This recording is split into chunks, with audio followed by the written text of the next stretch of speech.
بسم الله الرحمن الرحيم. الحمد لله رب العالمين، نحمده ونستعينه ونؤمن به ونتوكل عليه، ونعوذ بالله من شرور أنفسنا ومن سيئات أعمالنا. من يهده الله فلا مضل له ومن يضلل فلا هادي له. نشهد أن لا إله إلا الله وحده لا شريك له، ونشهد أن سيدنا ونبينا ومولانا محمدا صلى الله عليه وسلم عبده ورسوله. اللهم صل وسلم وبارك على رسولك سيدنا ومولانا محمد وعلى آل وأصحاب سيدنا ومولانا محمد وعلى جميع الأنبياء والمرسلين وآلهم وصحبهم والتابعين لهم بإحسان إلى يوم الدين. أما بعد، فأعوذ بالله من الشيطان الرجيم. بسم الله الرحمن الرحيم. ولا تقتلوا النفس التي حرم الله إلا بالحق، ومن قتل مظلوما فقد جعلنا لوليه سلطانا فلا يسرف في القتل إنه كان منصورا. ولا تقربوا مال اليتيم إلا بالتي هي أحسن حتى يبلغ أشده، وأوفوا بالعهد إن العهد كان مسؤولا. صدق الله العلي العظيم. صدق وصدق وبلغ رسوله النبي الكريم، ونحن على ما قال ربنا من الشاهدين الشاكرين، والحمد لله رب العالمين. من أعان على قتل مؤمن ولو شطر كلمة لقي الله مكتوب بين عينيه آيس من رحمة الله. صدق شفيعنا رسول الله صلى الله عليه وسلم. يا سيدي جد لي فجودك منتظر للمرتجي لا سيما أهل الفقر، ما لي سوى مدحي وحبي من ذخر، فهما الذخيرة لي ونعم المدخر، بهما رجائي أن عيني قد تقر، إذ ما يقابل كل ساع بالأجر. يا رب صل على النبي محمد منجي الخلائق من جهنم في غدي.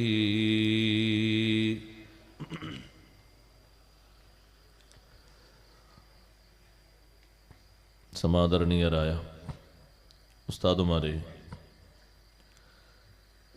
കാരണവന്മാരെ,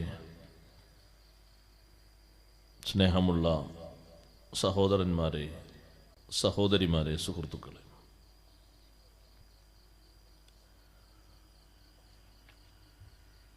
അള്ളാഹുവിൻ്റെ അതിമഹത്തായ അനുഗ്രഹത്താൽ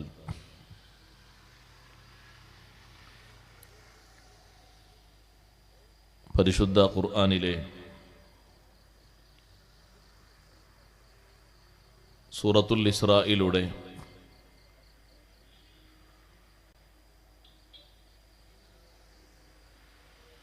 മനുഷ്യ സ്വഭാവങ്ങൾ സംസ്കരിക്കുന്നതിന് അനിവാര്യമായും ഉപേക്ഷിക്കേണ്ടുന്ന ദുസ്വഭാവങ്ങളെയും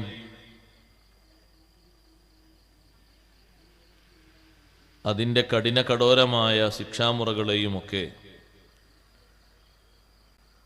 അല്ലാഹു സുബ്ഹാനഹു വ തആല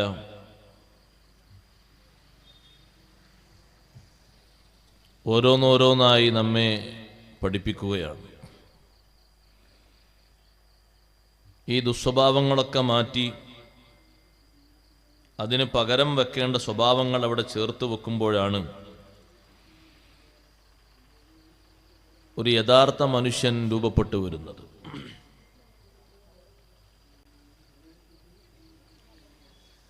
നമ്മുടെ ശാരീരിക ഘടനയിലല്ല മനുഷ്യൻ്റെ സൗന്ദര്യവും മനുഷ്യൻ്റെ നിലവാരവും നിലകൊള്ളുന്നത്. അതേറ്റവും ഉചിതമായ അർത്ഥത്തിൽ അവൻ്റെ സ്വഭാവത്തിലാണ് രൂപപ്പെട്ടു വരേണ്ടത്. ആ ദുസ്വഭാവങ്ങളിൽ നിന്ന് 3 എണ്ണമാണ് കഴിഞ്ഞ ദിവസങ്ങളിൽ നാം എണ്ണിപ്പറഞ്ഞത്. ഈ കാലഘട്ടത്തിൽ അനുദിനം കേട്ടുകൊണ്ടിരിക്കുന്ന കണ്ടുകൊണ്ടിരിക്കുന്ന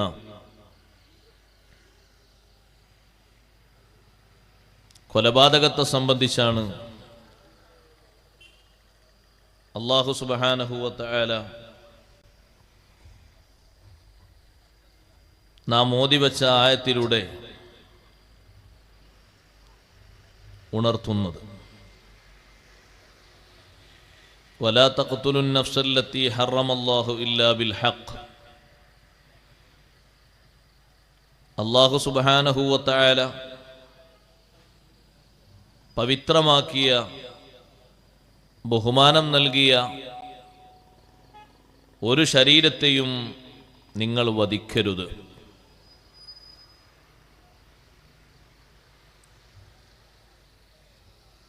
വളരെയധികം കടുപ്പമേറിയ ശിക്ഷയാണ് കൊലപാതകത്തിന് വിശുദ്ധ ഇസ്ലാം കൽപ്പിക്കുന്നത്. കുഫ്ർ കഴിഞ്ഞാൽ, രിദ്ദത്ത് കഴിഞ്ഞാൽ വലിയ പാപമായി മഹാന്മാരായ പണ്ഡിതന്മാർ എണ്ണിപ്പഠിപ്പിക്കുന്ന ഒന്നാണ് ഖത്ല്, കൊലപാതകം.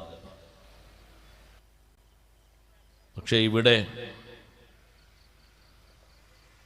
രണ്ടാമതായി അല്ലാഹു സുബ്ഹാനഹു വ തആല അതിനെ എണ്ണി. അതിനു മുമ്പ് ഇന്നലെ നാം വിശദീകരിച്ച വേശ്യാവൃത്തിയെ സംബന്ധിച്ചാണ് അല്ലാഹു തആല തുടക്കം കുറിച്ച് പറഞ്ഞത്. അതിൻ്റെ കാരണം പഠിപ്പിച്ചപ്പോൾ ഇമാം റാസി റളിയല്ലാഹു തആല അടക്കമുള്ള പണ്ഡിതന്മാർ പറഞ്ഞു, സിനയുടെ അധ്യായം തുറക്കുന്നത് ഒരു മനുഷ്യൻ്റെ ഉത്ഭവത്തെ തന്നെ തടയുന്ന വിഷയമാണ്. ഖത്ലെന്ന് പറയുന്നത്, കൊലപാതകം, മനുഷ്യൻ ഉയിർക്കൊണ്ട ശേഷം അവനെ തകർക്കുന്ന, നശിപ്പിക്കുന്നൊരു വിഷയമാണ്. അതുകൊണ്ട് ആദ്യം മനുഷ്യനെ തകർക്കുന്നതും രണ്ടാമത് അവൻ ഭൂമിയിലേക്ക് വന്ന ശേഷം അവനെ ഇല്ലായ്മ ചെയ്യുന്നതും ആ ഒരു തർത്തീബിൽ അല്ലാഹു സുബ്ഹാനഹു വ തആല ഇവിടെ വിശദമാക്കിയതാണ്, പഠിപ്പിച്ചതാണ്. ഏതായിരുന്നാലും ഈ ഖത്ല്, വലാ തഖ്തുലുൻ നഫ്സല്ലത്തി ഹറമല്ലാഹു ഇല്ലാ ബിൽ ഹഖ്, അല്ലാഹു പവിത്രമാക്കിയ ഒരു ശരീരത്തെയും നിങ്ങൾ വധിക്കരുത്.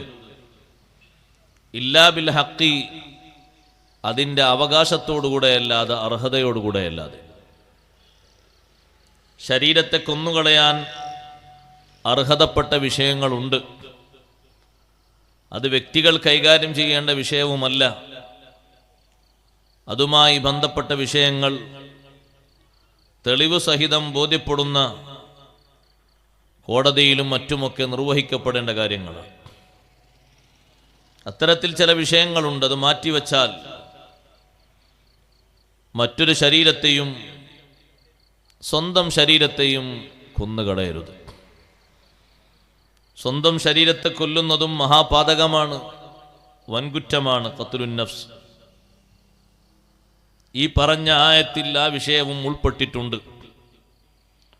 സ്വന്തം ശരീരത്തെ നശിപ്പിക്കാൻ അല്ലാഹു സുബ്ഹാനഹു വ തആല ഒരവകാശവും നമുക്ക് തരുന്നില്ല. മറ്റൊരു ശരീരത്തെ നശിപ്പിക്കുന്നത് കൂടുതൽ ഭയാനകരമാണ്. ഈ കൊന്നുകളയാൻ ഉണ്ടായിത്തീരുന്ന നമ്മുടെ ദുസ്വഭാവം ഗളബാണ്, ദേഷ്യം, ക്രോധം. അതാണ് ഇവിടെ നാലാമത്തെ ദുസ്വഭാവമായി പഠിപ്പിക്കുന്നത്. അത് കൂടി വന്ന് അതിൻ്റെ അവസാനത്തെ സ്റ്റേജാണ് കൊലപാതകം. മനുഷ്യകുലത്തിൽ അത്തരത്തിൽ ഒന്ന് രൂപപ്പെടുത്തിയെടുത്തത് ആദം അലൈഹിസ്സലാത്തു വസ്സലാമിൻ്റെ 2 മക്കളിൽ നിന്ന് തീവ്രമായ ഗളബ്, ദേഷ്യം കൂടിയപ്പോൾ അത് ഹസദായി പിന്നീട് മൂർജിക്കുകയും കൊലപാതകത്തിൽ കലാശിക്കുകയും ചെയ്തു. അതിനു മാറ്റം എന്നോണം ആ ദേഷ്യത്തിൽ നിന്ന് മാറിയിട്ട് ആ സ്വഭാവത്തെ പിഴുതെറിഞ്ഞ് പകരം അവിടെ മനുഷ്യൻ സഹനം സ്വീകരിക്കണം. ദേഷ്യപ്പെടുന്ന മേഖലകളിലൊക്കെ തീവ്രമായ അക്രമങ്ങൾ നടത്തപ്പെടുന്നത് കാണാൻ കഴിയും. മുഅ്മിനായ മനുഷ്യൻ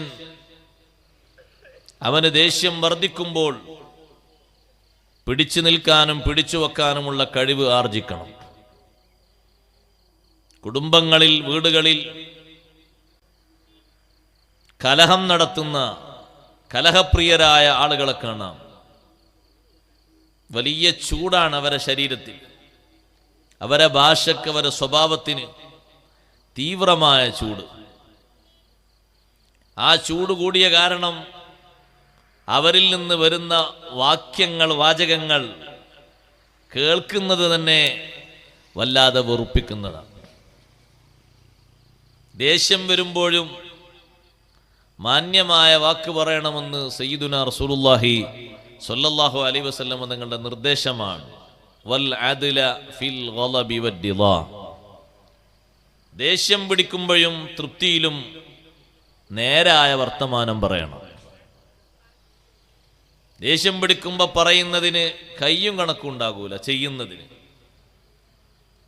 കുട്ടികളെയും ഭാര്യമാരെയും ഭർത്താക്കന്മാരെയും ബാപ്പമാരെയും ഉമ്മമാരെയും അയൽവാസികളെയും സമൂഹത്തിൻ്റെ നാനാതുറകളിൽ നാമുമായി ബന്ധപ്പെടുന്നവരൊക്കെ ദേഷ്യത്തോടെ സമീപിക്കുമ്പോൾ ആ ദേഷ്യം പിടിച്ചു നിർത്താനുള്ള കഴിവാണ് ഒരു മുഅ്മിനായ മനുഷ്യന്റെ വലിയ വിജയം. അഷ്റഫുൽ ഖൽഖ് സല്ലല്ലാഹു അലൈഹി വസല്ലം തങ്ങൾ അടുത്ത് വന്ന് നല്ലോണം ഹീറ്റാകുന്ന ഒരു സ്വഹാബി, ഔസിനി യാ റസൂലല്ലാഹ്, എനിക്ക് നിർദ്ദേശം തരണം. പല പ്രാവശ്യവും വന്ന് ചോദിച്ചപ്പോഴും തങ്ങൾ കൊടുത്ത ഒരേ ഒരു നിർദ്ദേശം, ലാ തഗ്ളബ്, നീ കോപിക്കരുത്. വേറെ ഒന്നും കാര്യമായി പറയാനില്ല. ലാ തഗ്ളബ്, നീ കോപിക്കരുത്. ആ കോപം തീവ്രമായി കൂടിയാൽ അത് വിശ്വാസത്തെ പരിക്കേൽപ്പിക്കും. അൽ ഗളബു യുഫ്സിദുൽ ഈമാൻ കമാ യുഫ്സിദുസ് സബിറുൽ അസൽ. ഹബീബ് സല്ലല്ലാഹു അലൈഹി വസല്ലം പഠിപ്പിച്ചു, ദേഷ്യം, കോപം എന്നത് ഈമാനിനെ കേടുവരുത്തും. ഈമാന് നിരക്കാത്ത വാക്കുകൾ, പ്രയോഗങ്ങൾ, പ്രവർത്തനങ്ങൾ വരും. അക്രമങ്ങൾ, പീഡനങ്ങളെല്ലാം വരും. ദേഷ്യം കൂടി വരും. കമാ യുഫ്സിദുസ് സബിറുൽ അസൽ. കറ്റുവായ നീര് തേനിന്റെ മധുരം പെട്ടെന്ന് കെടുത്തിക്കളയും പോലെ, നശിപ്പിക്കുന്നത് പോലെ തീവ്രമായ രൂപത്തിൽ, കൂടുതൽ സമയമില്ല, പെട്ടെന്ന് തന്നെ ദേഷ്യം പിടിച്ചാൽ എന്തു പറയണം, എന്ത് ചെയ്യണമെന്നറിയാത്ത രൂപം. ചില വീടുകളിലേക്കൊക്കെ കുടുംബനാഥന്മാരെത്തുമ്പോൾ അവിടെ അവരെത്തിയിട്ടുണ്ട് എന്ന് അയൽക്കാരൊക്കെ സമാധാനിച്ച് ഇനി നമ്മൾ ഉറങ്ങാന്ന് പറയും. ആ വീട്ടിൽ ആളവിടെ എത്തിയിട്ടുണ്ട്. എന്താ അതിൻ്റെ അടയാളം? അതാ ഒച്ചപ്പാട്. തുരുതുരേനെ പറയുന്നത് ആളെത്തിയിട്ടുണ്ട്, ഇനി നമ്മൾ ലൈറ്റ് ഓഫ് ആക്കി ഉറങ്ങാം. ഇതുവരെ ആ ഉമ്മമാർ മാത്രമേ ഉള്ളൂ, ഇപ്പോൾ ആളെത്തിയിട്ടുണ്ട്. ആളെത്തിയത് ഒരു 10-15 മീറ്റർ അപ്പുറത്തുള്ള ആളുകളൊക്കെ അറിഞ്ഞു, പരിസരവാസികളൊക്കെ അറിഞ്ഞു. വീട്ടിൻ്റെ ഉള്ളിലുള്ള ചൂട് പുറത്തേക്കടിക്കാത്ത വിധം അവിടെ ഒതുക്കി നിർത്തണം. ഭാര്യയും ഭർത്താവുമായി ജീവിക്കുന്നവരുടെ കോപങ്ങളൊക്കെ ഒരു റൂമിൻ്റെ ഉള്ളിൽ ഒതുങ്ങണം, അവിടെ നിന്ന് പരിഹരിക്കപ്പെടണം. ആ റൂം വിട്ട് പുറത്തിറങ്ങുമ്പോൾ മക്കൾ, പേരക്കുട്ടികൾ, മറ്റു പലരും അത് പിന്തുടരാനും അത് കണ്ട് അവരോടുള്ള സ്നേഹബഹുമാനങ്ങൾ കുറക്കാനും കാരണമാകും. അതിൻ്റെ ഉള്ളിലെങ്ങനെ തീർക്കണം? ഉപദേശം കൊണ്ട് തീർക്കണം, നിസ്സഹകരണം കൊണ്ട് തീർക്കണം, സ്നേഹം നൽകിയിട്ടും ഉപദേശിച്ചിട്ടും നന്നായി തീർക്കണം. പരസ്യമായ രൂപത്തിലുള്ള ദേഷ്യത്തിൻ്റെ പ്രതികരണം പാടില്ല. അഷ്റഫുൽ ഖൽഖ് സല്ലല്ലാഹു അലൈഹി വസല്ലം തങ്ങളോട് ഏതെങ്കിലും ഒരു വിഷയത്തിൽ ആയിഷ ബീവി റളിയല്ലാഹു അൻഹയ്ക്ക് ഗളബുണ്ട് എന്ന് വന്നാൽ തങ്ങൾക്കത് വേഗം മനസ്സിലാകും. ആയിഷ ബീവി റളിയല്ലാഹു അൻഹയുടെ പ്രയോഗത്തിൽ നിന്ന് ആയിഷ ബീവി റളിയല്ലാഹു അൻഹ പറയും, ലാ വറബ്ബി ഇബ്രാഹിം എന്ന് പറയും. ഇബ്രാഹിം നബി അലൈഹിസ്സലാമിന്റെ റബ്ബിനെ തന്നെയാണ് സത്യം. ദേഷ്യം വരുമ്പോ അങ്ങനെ ആ ഒരു പ്രയോഗം, ആ പ്രയോഗത്തിൽ തെറ്റൊന്നുമില്ല. ലാ വറബ്ബി മുഹമ്മദ് എന്ന് പറയുന്ന ആ പ്രയോഗത്തിൽ നിന്ന് മാറി സല്ലല്ലാഹു അലൈഹി വസല്ലം ഈ ഒരു പ്രയോഗത്തിലേക്ക് മാറുമ്പോ നിങ്ങൾക്ക് എന്തോ വിഷയത്തിൽ ദേഷ്യം വന്നിട്ടുണ്ടല്ലേ? അതെ, ദേഷ്യം വന്നിട്ടുണ്ട്. ദേഷ്യം വരുമ്പോൾ നിങ്ങൾ എൻ്റെ പേരൊന്ന് മാറ്റി, പേരൊന്ന് ചേഞ്ച് ചെയ്യാനേ കഴിയുള്ളൂ. മനസ്സിൻ്റെ ഉള്ളിലുള്ള ആ സ്നേഹമോ ആ സഹകരണമോ ആ ബന്ധമോ അത് മാറ്റാൻ കഴിയൂല. ലാ ഹുജുറു ഇല്ലാ ഇസ്മക്, പേര് മാത്രം ചേഞ്ച്. നമ്മളോ ഒക്കെ ചേഞ്ച് ചെയ്യും, പേര് മാത്രമല്ല. ചിലപ്പോൾ തറവാടടക്കം പറിച്ചു വിടും, 1, 2, 3, ചിലർ 1000 പറയും, വെക്കൊന്ന് പറയും. അത്രയും ക്രുദ്ധനായി തീരുകയാണ് മനുഷ്യൻ. ഇന്ന് നിങ്ങൾ വായിച്ചില്ലേ, ഒരു 5 വയസ്സുകാരനെ പീഡിപ്പിച്ചതൊരു ഉമ്മ. ചെറിയ കുട്ടിയല്ലേ സഹോദരങ്ങളെ, 5 വയസ്സ്, തെമ്മീസെത്തിയിട്ട് പ്രായമായിട്ടില്ല. നമ്മുടെ വീടുകളിലൊക്കെ കളിച്ച് നടക്കുന്ന മക്കൾ, കാരണം പറഞ്ഞ കുസൃതിയില്ല, ഇവന് കുട്ടിയാവും. കുട്ടികൾക്ക് പറഞ്ഞതാ കുസൃതി എന്നുള്ളത്, കുട്ടിപ്രായത്തിലും കുട്ടിത്വത്തോടും യോജിച്ചതാണ്. അത് അവരുടെ ജീവിതത്തിന്റെ ഒരു ഹരമാണ്, ആനന്ദമാണ്, രസമാണ്. അഷ്റഫുൽ ഖൽഖ് സല്ലല്ലാഹു അലൈഹി വസല്ലം തങ്ങളുടെ ഇരിക്കുമ്പോൾ തങ്ങളെ കഴുത്തിൽ വന്ന് പുറത്തുകൂടെ കയറിയിരുന്നു ഹസൻ റളിയല്ലാഹു അൻഹു. 2 കാലും ഇങ്ങനെ തൂക്കിയിട്ടിരുന്നു. അതേ ഇരുത്തത്തിൽ നബി സല്ലല്ലാഹു അലൈഹി വസല്ലം അങ്ങനെ കൊണ്ടു നടന്നു ആ കുട്ടിയായിട്ട്. നമ്മൾ നടക്കോ? അങ്ങാടിയിലൂടെയാണ്, മാർക്കറ്റിലൂടെ, മദീന സൂക്കിലൂടെ. ഈ കുട്ടിയുടെ കാലും ഇങ്ങനെ തോളിലിട്ട് കുട്ടി തലയിൽ കൈവച്ച് അങ്ങനെ നടക്കുകയാണ് തങ്ങൾ. ഉമർ റളിയല്ലാഹു അൻഹു ഇങ്ങനെ കണ്ടപ്പോൾ നോക്കിയിട്ട് പറഞ്ഞു, നിഅമൽ മർക്കബ്, മോനെ നല്ല വാഹനമാണ് കിട്ടിയത്, നല്ല വാഹനമാണ് കിട്ടിയത്. ഹബീബ് സല്ലല്ലാഹു അലൈഹി വസല്ലം നിങ്ങൾ പറഞ്ഞു, വാഹനം മാത്രമല്ല വനിഅമസ്സായിഖ്, മോള് കയറിയ ഡ്രൈവറും നല്ല ആളാണ്, എൻ്റെ വേറെ കുട്ടിയാണ്, ഒരു കുറവുമില്ല, ഒരു കുഴപ്പമില്ല. അവരോട് ചില കുസൃതിത്തരങ്ങളൊക്കെ ഉണ്ട്. പക്ഷേ ഉമ്മമാരെ, സഹോദരങ്ങളെ, സഹോദരിമാരെ, ആ കുസൃതികൾ എത്ര കൂടിയാലും നമ്മൾ കോപിതരാകാൻ പാടില്ല. കുസൃതി കളിക്കേണ്ട ഒരു പ്രായത്തിൽ നമ്മൾ അവർക്കതിനാണ് കൂടെ നിന്ന് കൊടുക്കേണ്ടത്. അവരെ ബുദ്ധി വികസിക്കാനും അവരെ മനസ്സ് വിശാലമാകാനും. കുട്ടിക്കാലത്ത് തന്നെ മനസ്സ് സങ്കുചിതമായി പോയാൽ പിന്നെ ആ മനസ്സ് വികസിച്ച് കിട്ടാൻ വല്ലാത്ത പണിയാണ്. അത് സങ്കുചിതമാകുന്ന രൂപമാണ് പീഡനങ്ങളെ കൊണ്ടും മർദ്ദനങ്ങളെ കൊണ്ടും ഉണ്ടാകുന്നത്. 5 വയസ്സുകാരൻ്റെ ശരീരത്തിൽ പൊള്ളലേൽപ്പിച്ചു എന്നുള്ള വാർത്ത വായിക്കാൻ കഴിയുന്നുണ്ട്.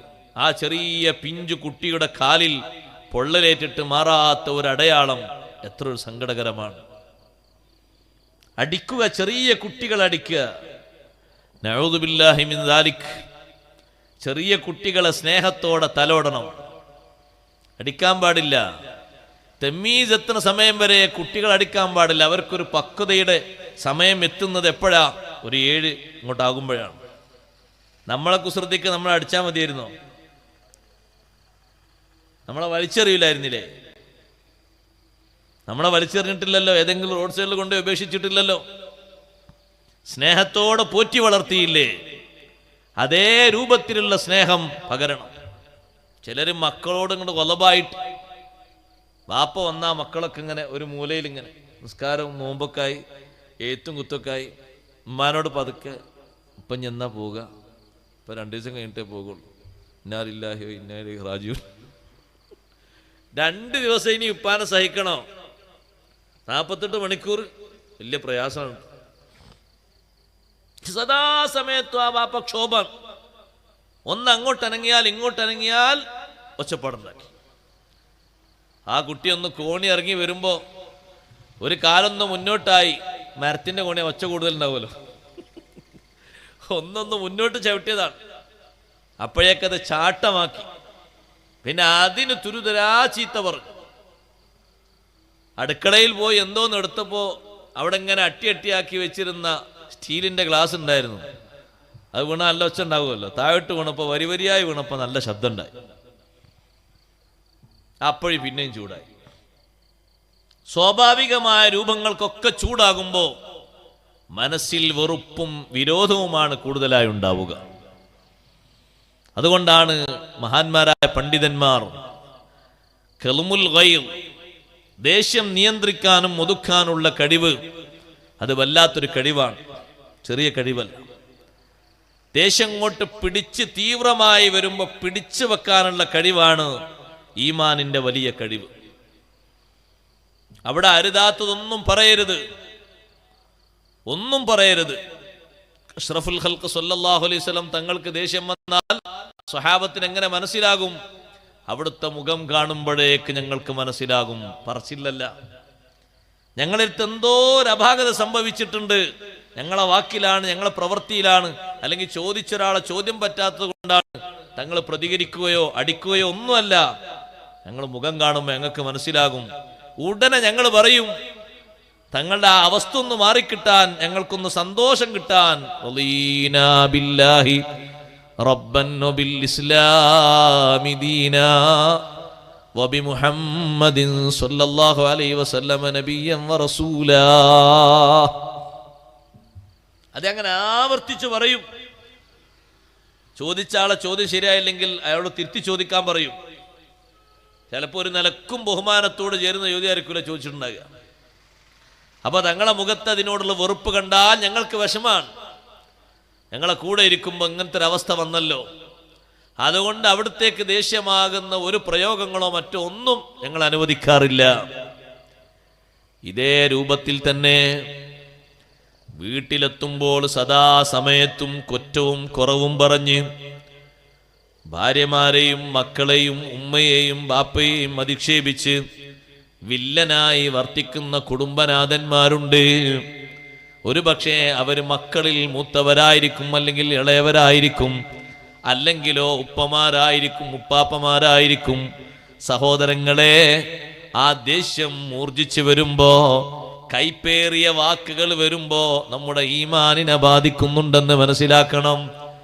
ശൈത്താന് വീണ്ടും വീണ്ടും ഊതി വീർപ്പിക്കുന്ന രംഗമാണ്. മനുഷ്യനെ കൂടുതൽ അവനെ പ്രചോദിപ്പിക്കും. ശൈത്താന് ദേഷ്യം വരുമ്പോ കടുപ്പിക്കും, വീണ്ടും വീണ്ടും പറയാൻ പ്രോത്സാഹിപ്പിക്കും. പിടിച്ചു വെക്കാനുള്ള നല്ല കഴിവുണ്ടോ? നല്ല രക്ഷയുണ്ട്. ഇന്നമ ശദീദുല്ലദീ യംലികു നഫ്സഹു ഇൻദൽ ഗളബി. ഹദീസിൽ പറഞ്ഞല്ലോ, നല്ല ശക്തിയുള്ളവൻ, നല്ല ശക്തിയും ആരോഗ്യവുമുള്ള ആള് ദേഷ്യം വരുമ്പോ നിയന്ത്രിക്കാനുള്ള കഴിവ് നേടിയെടുക്കുന്നവനാണ്. സുബ്ഹാനല്ലാഹ്. മക്കളോട് ദേഷ്യപ്പെടേണ്ട രംഗങ്ങളുണ്ടോ? ഉണ്ട്.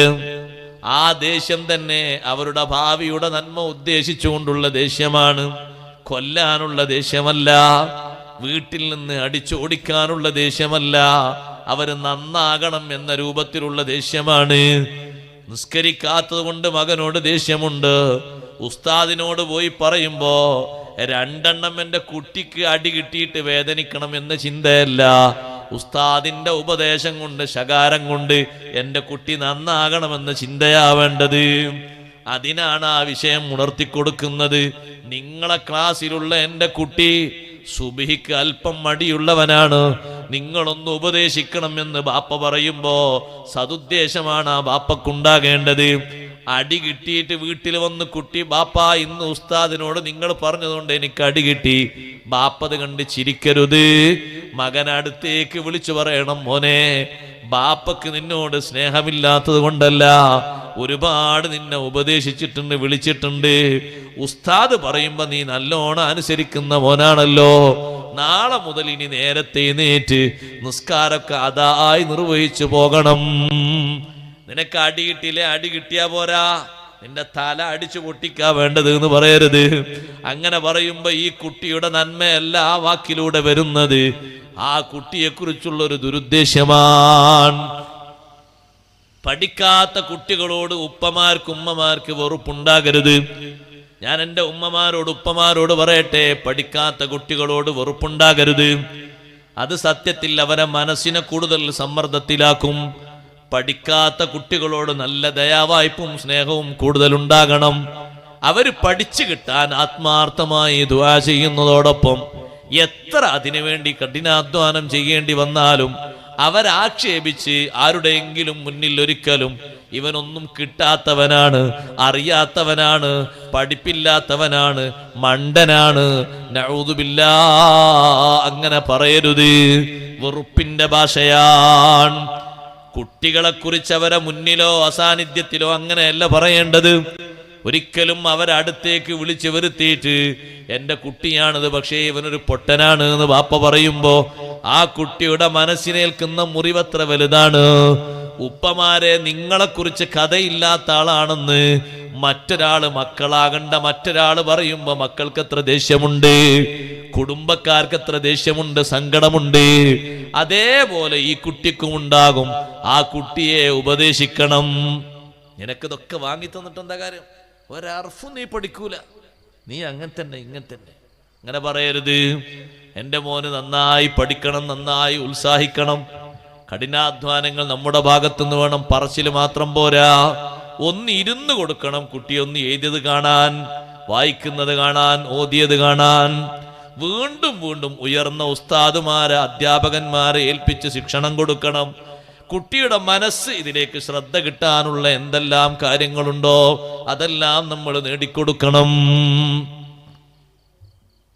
നിങ്ങൾ നോക്കി, എത്ര ഡോക്ടർമാരുണ്ട് ചികിത്സിക്കുന്നവർ. അവരൊരു പക്ഷേ ഒരു സൂചിയോ അടിക്കാൻ സമ്മതിക്കാത്ത കുട്ടിയെ ഒരു 5 മിനിറ്റ് മടിയിലിരുത്തി ഒന്ന് താലോലിച്ച് ഒന്ന് ഉപദേശം കൊടുത്ത് ഒന്ന് ഒരു മനസ്സൊക്കെ പാകപ്പെടുത്തി കൃത്യമായിട്ടൊരു ബുദ്ധിമുട്ടില്ലാതെ സൂചി അടിച്ചു. ബാപ്പ വീട്ടിൽ നിന്ന് കൊണ്ടുവരുമ്പോ എന്നെ സൂചി എടുക്കാനാ കൊണ്ടുവന്ന് ഞാനത് സമ്മതിക്കൂല കേട്ടോ, ഏതാടത്ത് കൊണ്ടുവരും സമ്മതിക്കൂല. ആ വാശിയിലാ കുട്ടിയുള്ളത്. ആ കുട്ടിയെ ഡോക്ടർ വാങ്ങി, ചെറിയ കുട്ടിയല്ലേ, ആ മോന്റെ പേരെന്താ ഒക്കെ ചോദിച്ച് നല്ല സന്തോഷത്തോടെ മനസ്സങ്ങോട്ടിണങ്ങി, ഇനി ഈ അസുഖം മാറാൻ ചെറിയ ഒരു ചികിത്സ തന്നോട്ടെ, കുഴപ്പമില്ലല്ലോ, കുഴപ്പമില്ല, സൂചി അടിച്ചോളൂ. സൂചി അടിക്കണ്ടെന്ന് പറഞ്ഞ് ആ കുട്ടി തന്നെ കൈ നീട്ടിക്കൊടുക്കും. അല്ലെങ്കിൽ മരുന്ന് കുടിക്കാൻ മടിയുള്ള ആ കുട്ടി മരുന്ന് കുടിക്കും. അതെന്താ കാരണം? അവരെ മനസ്സിനെയാണ് നമ്മൾ ഇണക്കേണ്ടത്. അതാണ് തഹ്ദീബ്. ശരിക്കും തഹ്ദീബു സിബിയാൻ. ആ കുട്ടികളുടെ മനസ്സ് നോക്കി, ആ മനസ്സ് നോക്കി, രൂപം നോക്കിയിട്ട് അവരെ കാര്യങ്ങൾ സ്വീകരിക്കണം. വല്ലാതെ കോപിച്ചിരുന്ന ഒരാളായിരുന്നു മുആവിയത്ത് ബിൻ അബി സുഫിയാൻ റളിയല്ലാഹു അൻഹു. മകനോട് ഭയങ്കര ദേഷ്യായിരുന്നു, മകൻ യസീദിനോട്. ബാപ്പ വീട്ടിലുണ്ട് എന്ന് പറഞ്ഞാൽ മകൻ പുറത്തെവിടെങ്കിലും ആയിരിക്കും, പേടിയാ. അത്രയും നല്ല ചൂടായിരുന്നു, ഭയങ്കര ചൂട്. അങ്ങനെ ഉണ്ടാവും ചിലര്. അല്ലാ, ആരാ എന്താ വീട്ടിൽ കയറാത്ത്? വീട്ടില് വല്യപ്പണ്ട്. എന്താ മോനെ വല്യപ്പണ്ട്? വല്യപ്പ എന്താ കണ്ടാമൃഗ? സിംഹ? വല്യപ്പ സിംഹ അല്ല ഉസ്താദേ, അതിലപ്പുറാണ്, നിങ്ങളറിയായിട്ടാണ്. നിസ്കാരത്തേമ്പും കാര്യങ്ങളൊക്കെ ഉണ്ട്, ഓത്തൊക്കെ ഉണ്ട്, പക്ഷെ ഭയങ്കര ചൂടാ. അല്ലല്ലാ, മൂപ്പര് തുടങ്ങിയാണ്ടല്ലോ, നിങ്ങളൊന്നും ഇവിടെ നിൽക്കൂല, കാണുന്ന പാറ പൊട്ടി പോകും, അത്രയും ഭയങ്കര ചൂടാ. അപ്പൊ കുട്ടികൾ പുറത്തേ നിൽക്കുള്ളൂ, ഉള്ളിൽ കയറുന്നില്ല. ബഹുമാനം കൊണ്ടല്ലത്, ഇത് അതൃപ്തി കൊണ്ടാണ്, നമ്മളോടുള്ള വിരക്തി കൊണ്ടാണ്. നമ്മളിലേക്ക് അവരെ അടുപ്പിക്കാണല്ലോ വേണ്ടത്. അവരനുസരിക്കാനും ഇണങ്ങാനും ഒത്താശകൾ ചെയ്യാനും പറഞ്ഞതുപോലെ കാര്യങ്ങൾ ചെയ്യാനും എന്താ വേണ്ടത്? അവരെ ഇണക്കണം. പിണക്കാൻ പാടില്ല, സ്നേഹത്തോടെ ഉപദേശിക്കണം. ഒരു കേൾക്കും. എത്ര ആളുകൾ അങ്ങനെ മാറിയവരുണ്ട്. ഒരു ദിവസം മുആവിയത്ത് ബിൻ അബി സുഫിയാൻ റളിയല്ലാഹുവിന്റെ അടുത്തേക്ക് സുഹൃത്തായ അഹ്നഫ് ബിൻ ഖൈസ് റളിയല്ലാഹു അൻഹു വന്നു. മദീനയിലെ വലിയൊരു പണ്ഡിതനാണ് അഹ്നഫ് ബിൻ ഖൈസ് റളിയല്ലാഹു അൻഹു. മഹാനവറുകൾ വന്നപ്പോ വെറുതെ ഒന്ന് ചോദിച്ചതാ മുആവിയ റളിയല്ലാഹു അൻഹു, ഈ മക്കളെ പറ്റി നിങ്ങളുടെ അഭിപ്രായം എന്താ? എനിക്ക് എൻ്റെ മോനെ കണ്ടൂടാ, യസീദിനെ എനിക്ക് കണ്ടൂടാ, ഞാൻ എപ്പോഴും ചൂടാകരാ. അഹ്നഫ് ബിൻ ഖൈസ് റളിയല്ലാഹു അൻഹു, മക്കളോ? മക്കളെ നമ്മുടെ ഹൃദയത്തിന്റെ കഷ്ടങ്ങളാണ്, ഫലങ്ങളാണ്, അവലംബിക്കാനുള്ള നെടുന്തൂണുകളാണ്, ആശ്രയിക്കാനുള്ള ആശാകേന്ദ്രങ്ങളാണ്, നമുക്ക് പിൻബലം തരുന്നവരാണ്, ഒരു കാര്യത്തിന് സഹായത്തിന് വിളിച്ചാൽ കൂടെ വരുന്നവരാണ്, സ്വന്തക്കാരാണ്, നമ്മുടെ രക്തമാണ്. നമ്മൾ ഉദ്ദേശിക്കുന്ന ഏത് ഹൈറിലേക്കും അവരെ വഴങ്ങിക്കിട്ടും, ഏത് ഷറുണ്ടോ അവരിൽ നിന്ന് തുടച്ചു നീക്കാൻ കഴിയും. മക്കളെ പറ്റിയുള്ള മഹത്വങ്ങൾ കുറച്ചു നേരം അങ്ങ് വാള് പറഞ്ഞു കൊടുത്തപ്പോ മുആവിയത്ത് ബിൻ അബീ സുഫിയാൻ റളിയല്ലാഹു അൻഹുവിന്റെ മനസ്സ് തണുത്തു, തണുത്തു. നിങ്ങൾ വന്നത് കൊണ്ട് എന്റെ മകനോട് ചൂടാകാനുള്ള എല്ലാ താല്പര്യവും പോയി.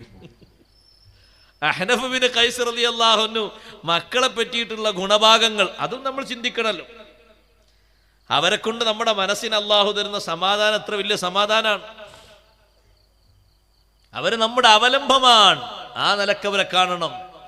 എൻ്റെ ഉമ്മമാരോട് പറയട്ടെ, ഉപ്പമാരോട് എത്ര മോശപ്പെട്ട കുട്ടിയാണെങ്കിലും പ്രതികൂലമായി ദുആ ചെയ്യരുത്. ഇസ്ലാം നമുക്കതിന് പെർമിറ്റ് തന്നിട്ടില്ല. മുത്തുനബി സല്ലല്ലാഹു അലൈഹി വസല്ലം സമ്മതിച്ചിട്ടില്ല. തങ്ങൾ നമ്മളോട് പറഞ്ഞത് വലാ തദുഉ വലാ ഔലാദിക്കും, എത്ര ദേഷ്യപ്പെട്ടാലും മക്കൾക്കെതിരെ ദുആ ചെയ്യരുത്. അനുകൂലമായിട്ടേ ദ്വാർക്കാവൂ, അനുകൂലമായിട്ടേ നിലപാട് സ്വീകരിക്കാവൂ. ഒരുപാട് വാദങ്ങളിൽ ഞാൻ പറഞ്ഞിട്ടുണ്ട്. 40 കൊല്ലം ഒരു കുട്ടിയെ കൊണ്ട് ബാപ്പയോട് തെറ്റ് കാണിച്ചവരാണ് ഇഖ്വത്തു യൂസുഫ് അലൈഹിസ്സലാമിന്റെ സഹോദരങ്ങൾ, ജേട്ടന്മാർ. ആ 10 ആളോടുകൂടെ യാക്കൂബ് നബി അലൈഹിസ്സലാം 40 കൊല്ലം കഴിഞ്ഞിട്ടും ഒരിക്കലും അവർക്ക് വിഷമകരമാകുന്നൊരു വാക്ക്, വീട്ടിൽ നിന്ന് ബഹിഷ്കരിക്കുന്നൊരു സ്വഭാവം, നിങ്ങൾ ഏറ്റവും മോശപ്പെട്ടവരാണെന്നൊരു വാക്ക് ആ ഉപ്പ പറഞ്ഞിട്ടില്ല. ഏറ്റവും കൂടുതൽ ഇഷ്ടമുള്ള ഭക്ഷണം കഴിക്കുമ്പോഴും യാത്ര ചെയ്യുമ്പോഴും കിടക്കുമ്പോഴും തോട്ടത്തിൽ പോകുമ്പോഴും അങ്ങാടിയിൽ പോകുമ്പോഴൊക്കെ കൂടെ ഉള്ള മോനാണ് യൂസുഫ് നബി അലൈഹിസ്സലാം.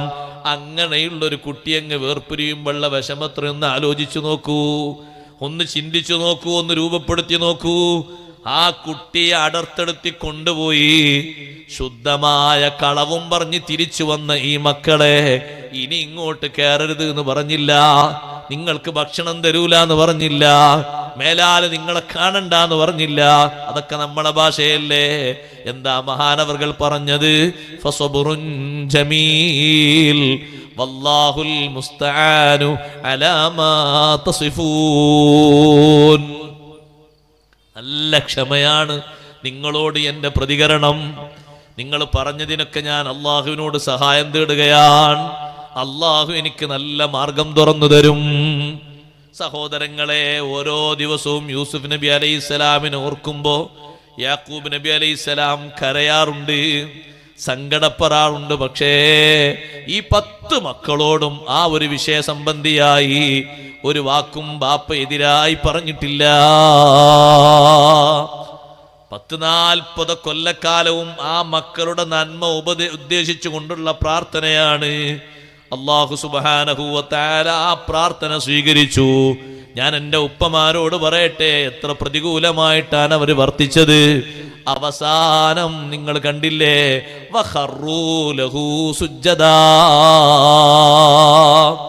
മക്കളൊക്കെ ബാപ്പയെ ഉമ്മയെ അനുസരിക്കുന്ന മക്കളായി. എന്നിട്ട് ആ മക്കളെ കൂടെ 25 കൊല്ലം കഴിയാൻ യാക്കൂബ് നബി അലൈഹിസ്സലാമിന് അല്ലാഹു ദീർഘായുസ് കൊടുത്തു. അതാ അനുകൂലമായ നിലപാട് സ്വീകരിച്ചിട്ട്. അത്ര പൊള്ളുന്ന വിഷയങ്ങളും നമ്മൾ ഉണ്ടായിട്ടില്ലല്ലോ.